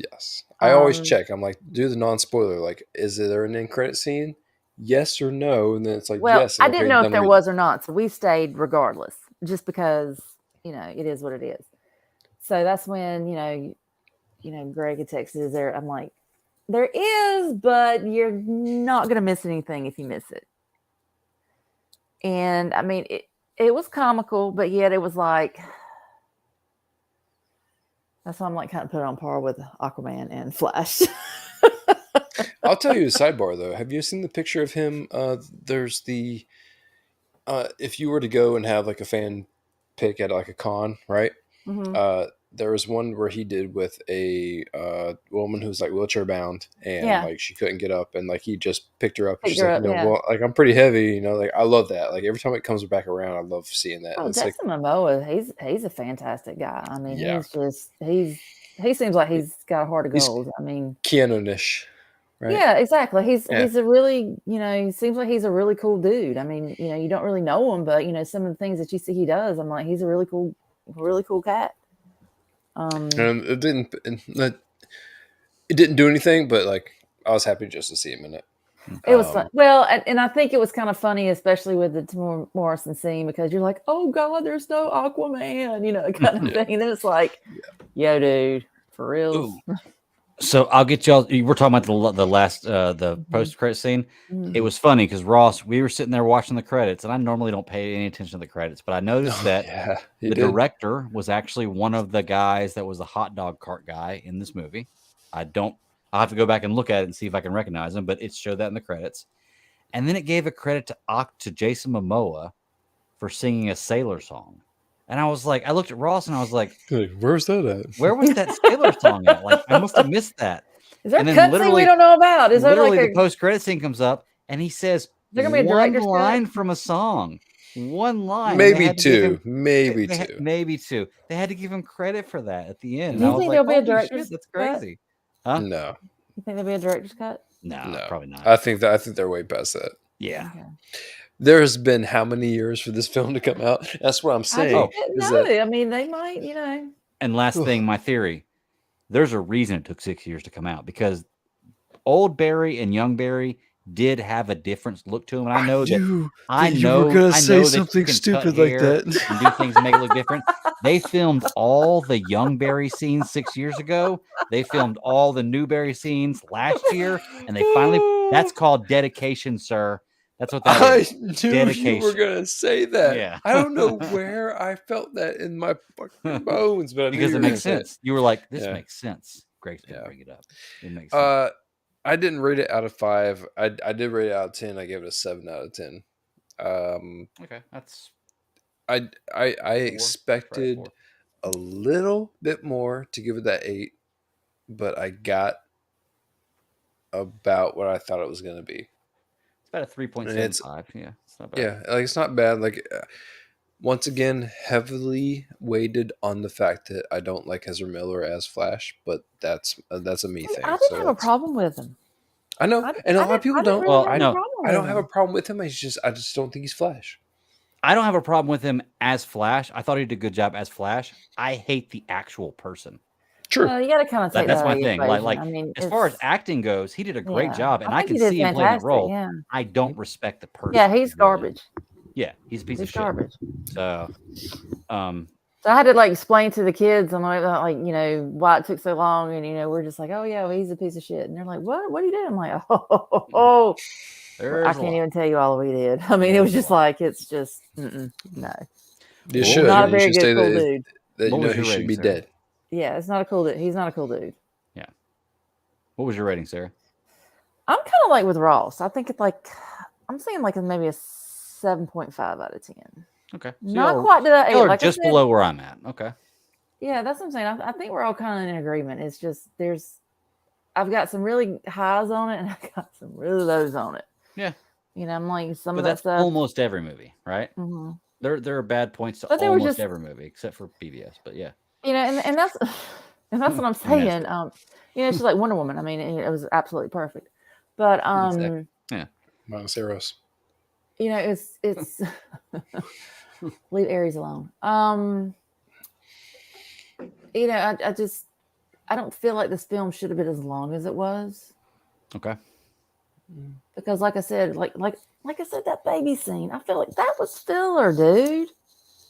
But I mean, seriously, every movie's going to give you the Act 1. Yeah. It was just a crappy. It was a crappy VFX Act 1. There was so many. Yeah. Although it did give you that cool dog scene at the end in the credits where you get to see the dog, you know. I told Gage, I said, that looks like Bruce. That's what he would have done. Right. I was looking the whole time. I was like, oh, poor dog. But no, I think that overall we really enjoyed this movie. I'm not going to pay to go see it again, not because I wouldn't, but because it's probably not a good idea for me, just because I have a family and everything else. There's no point in paying. It's going to be out streaming in a month anyway. In 2 weeks. I mean, Jesus God, I don't have enough time. I really don't. You'll be able to buy it probably in 2 weeks. I may be going to see it again just because of Father's Day, but that might be the only reason. So. I'm not going to lie. If I go see a movie on Father's Day, it's going to be one I haven't seen. I'm going to go see Transformers. I don't think it's a great Father's Day movie, but of all the movies in theaters right now that I haven't seen that I want to, that's the only one. So tell everyone that you just want to spend Father's Day alone and just go see the movie alone. Yeah. That's yeah. Oh, are you going to say that sounds selfish? I don't mind seeing a movie alone because I'm not really talking to people usually a lot during the movie. So like my wife, I love going to see movies by myself. My wife asked me that. She's like, "How can you go to a movie alone?" I'm like, "Well, I don't really talk to people during the movie, so I'm." What is it you asked me last night? Did you go see movies back to back? And I'm like, yeah, I went to go see two movies back to back. I think I told you the last time I went and saw movies back to back was in college when I went and saw Revenge of the Sith. Yeah, and it wasn't back to back different movies. I watched Revenge of the Sith. Then I stayed in the theater and watched it again. Like, I love that movie so much. The only movie that I watched too many times in the theater was Twilight. I probably saw it 4 times. Well, our show is over, so I'm glad that everyone hung out to this. Shut up. So we're finally bringing up Kristen Bell and Pat Bad, right? I don't know what it was about that. I mean, I was just like, Lord, Edward Cullen just tore my nerves. It was a good moment in time. They really struck fire at the right time. Like, those movies were on the other day, and my wife and her friend loved That's those what I'm movies. saying. Out of all of that, bad movies. The first one is the best. The rest of them, especially like reading the book for Breaking Dawn, I laughed at it because I'm like, this bitch. Yeah. Stephanie Myers, you don't know shit about being pregnant. Yeah. They are not bad movies. You don't know nothing about that. Yeah, they're not great movies. So, but I mean, it's all in your taste and what you like. Like I said, I wouldn't, if my wife puts it on, I'm gonna watch it because it's not something that I can't watch, but it's not something that I'm gonna turn on. I haven't watched any of them. Well, I watched Twilight. Claire asked me about Twilight. She's like, Mom, I want to see Twilight. Okay, all right, let me find it.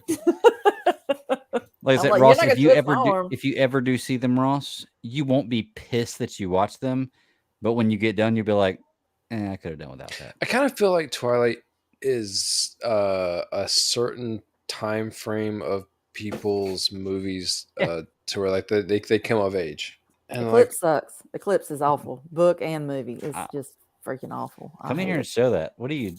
Come here. Even are you serious? New Moon. What did you do? Oh, what is happening right here?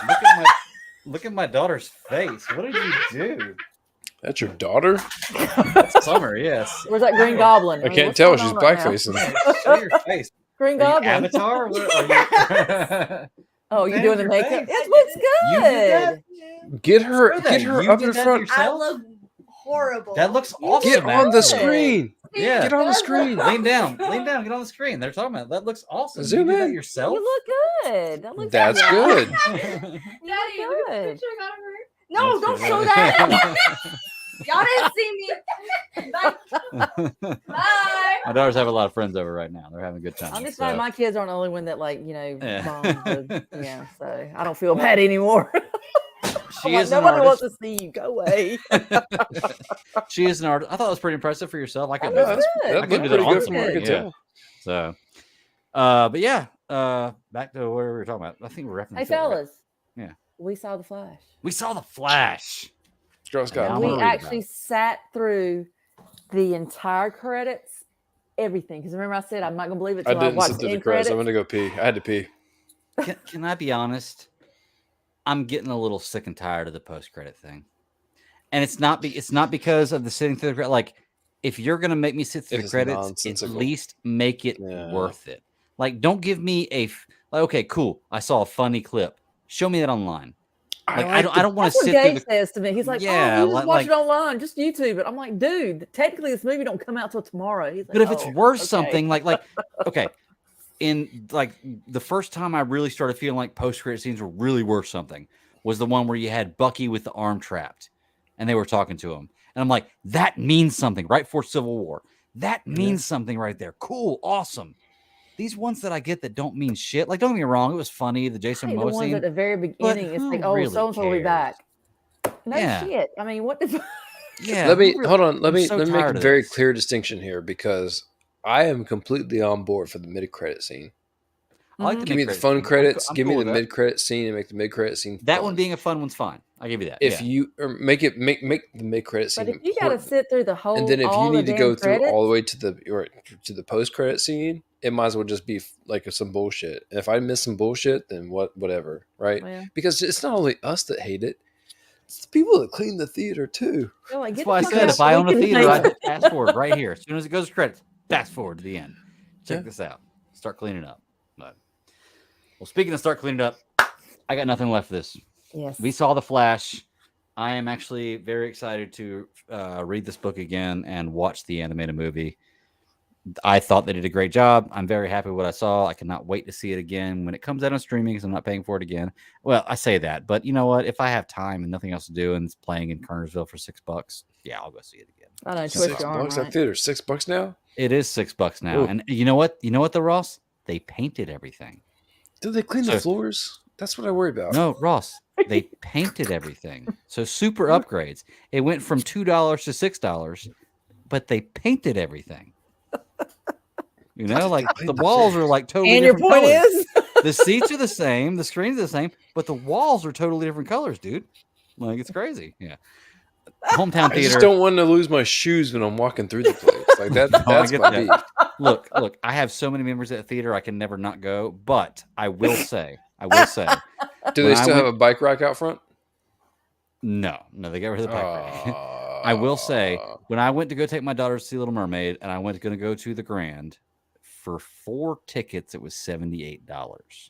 When I went to Kernersville, my hometown theater, I paid for 4 tickets, bought 3 large popcorns, 3 drinks, and 3 candies, and it was like $52.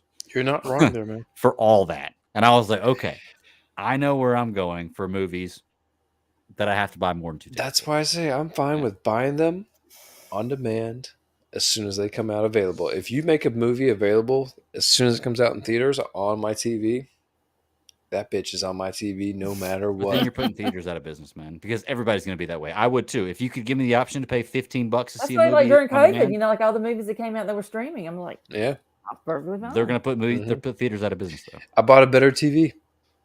I bought a better sound system. I bought a better everything, and then just enjoyed every bit of it. Yeah.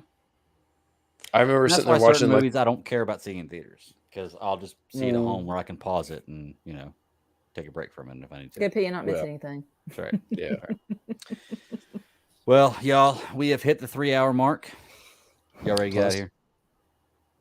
It was a fun time. We got to talk about some fun movies, and we finally saw the fucking Flash. And when he ran, he looked like Sheldon from Big Bang Theory. He did. You brought that up while we were watching the movie. He did. And I will say there was not a point in this movie where he just wasn't fast enough, which I liked. They didn't make that a problem. I'm just not fast enough. And it's like, okay, that wasn't your problem. Cool. I like that. Let's get out of here. You can find me at the Bat Daddy 52 on Twitter, even though I've gotten on there like one time in the last 2 weeks. I'm kind of phasing out of social media because it sucks. Nice. Yeah, phasing. There you go. Yeah, that was right off the top of the head. Suck on that, Wayne Brady. Yeah, totally phasing out of social media. There's a good chance that I might not be on it pretty soon. But check us out live every 9 p.m. Eastern Standard Time on YouTube here or on Rumble. I'm going to start posting the shows on there too. So it'll go live there after we get so many subscribers. Sarah, where can they find you at? I guess you can still find me on Twitter. I don't know. Like I said, I'm kind of phasing out on that one too. I mean, I'm pretty much more, Instagram more so. I mean, it's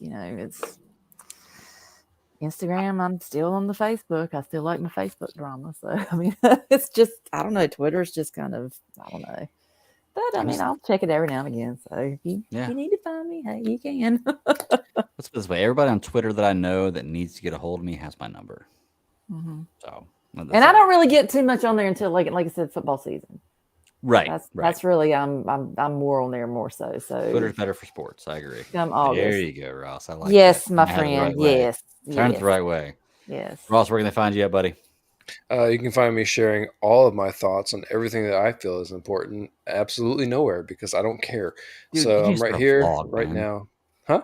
You need to start a vlog. Just open your own webpage, start a vlog every week, and let people just comment on you. Like, yeah, I'm telling you, people would love it.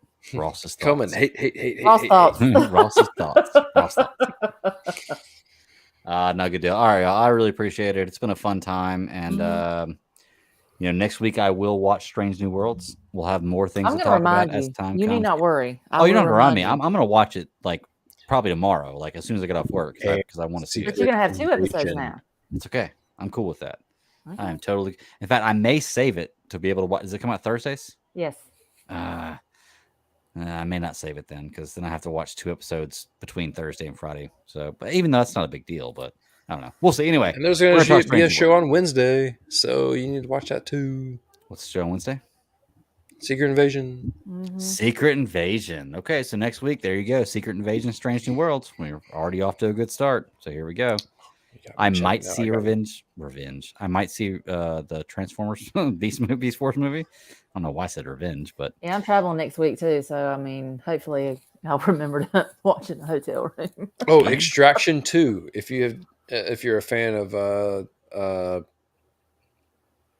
whatever Hemsworth, you got to watch Chris Hemsworth in Extraction 2 because watch Thor. How do you say that? Which one? Chris Hemsworth. Yeah, there you go. Yeah, I know you speak on me about it, but you say it right, I say it wrong. Okay. Chris Hemsworth? I figured I'd say it. I always say Hemsworth. and Ross always picks on me about it because I say Hemsworth. Hemsworth? Yeah, it's not Hemsworth. Hemingway. Well, we got a lot of stuff coming next week. It's been a good time, but I guess until next week.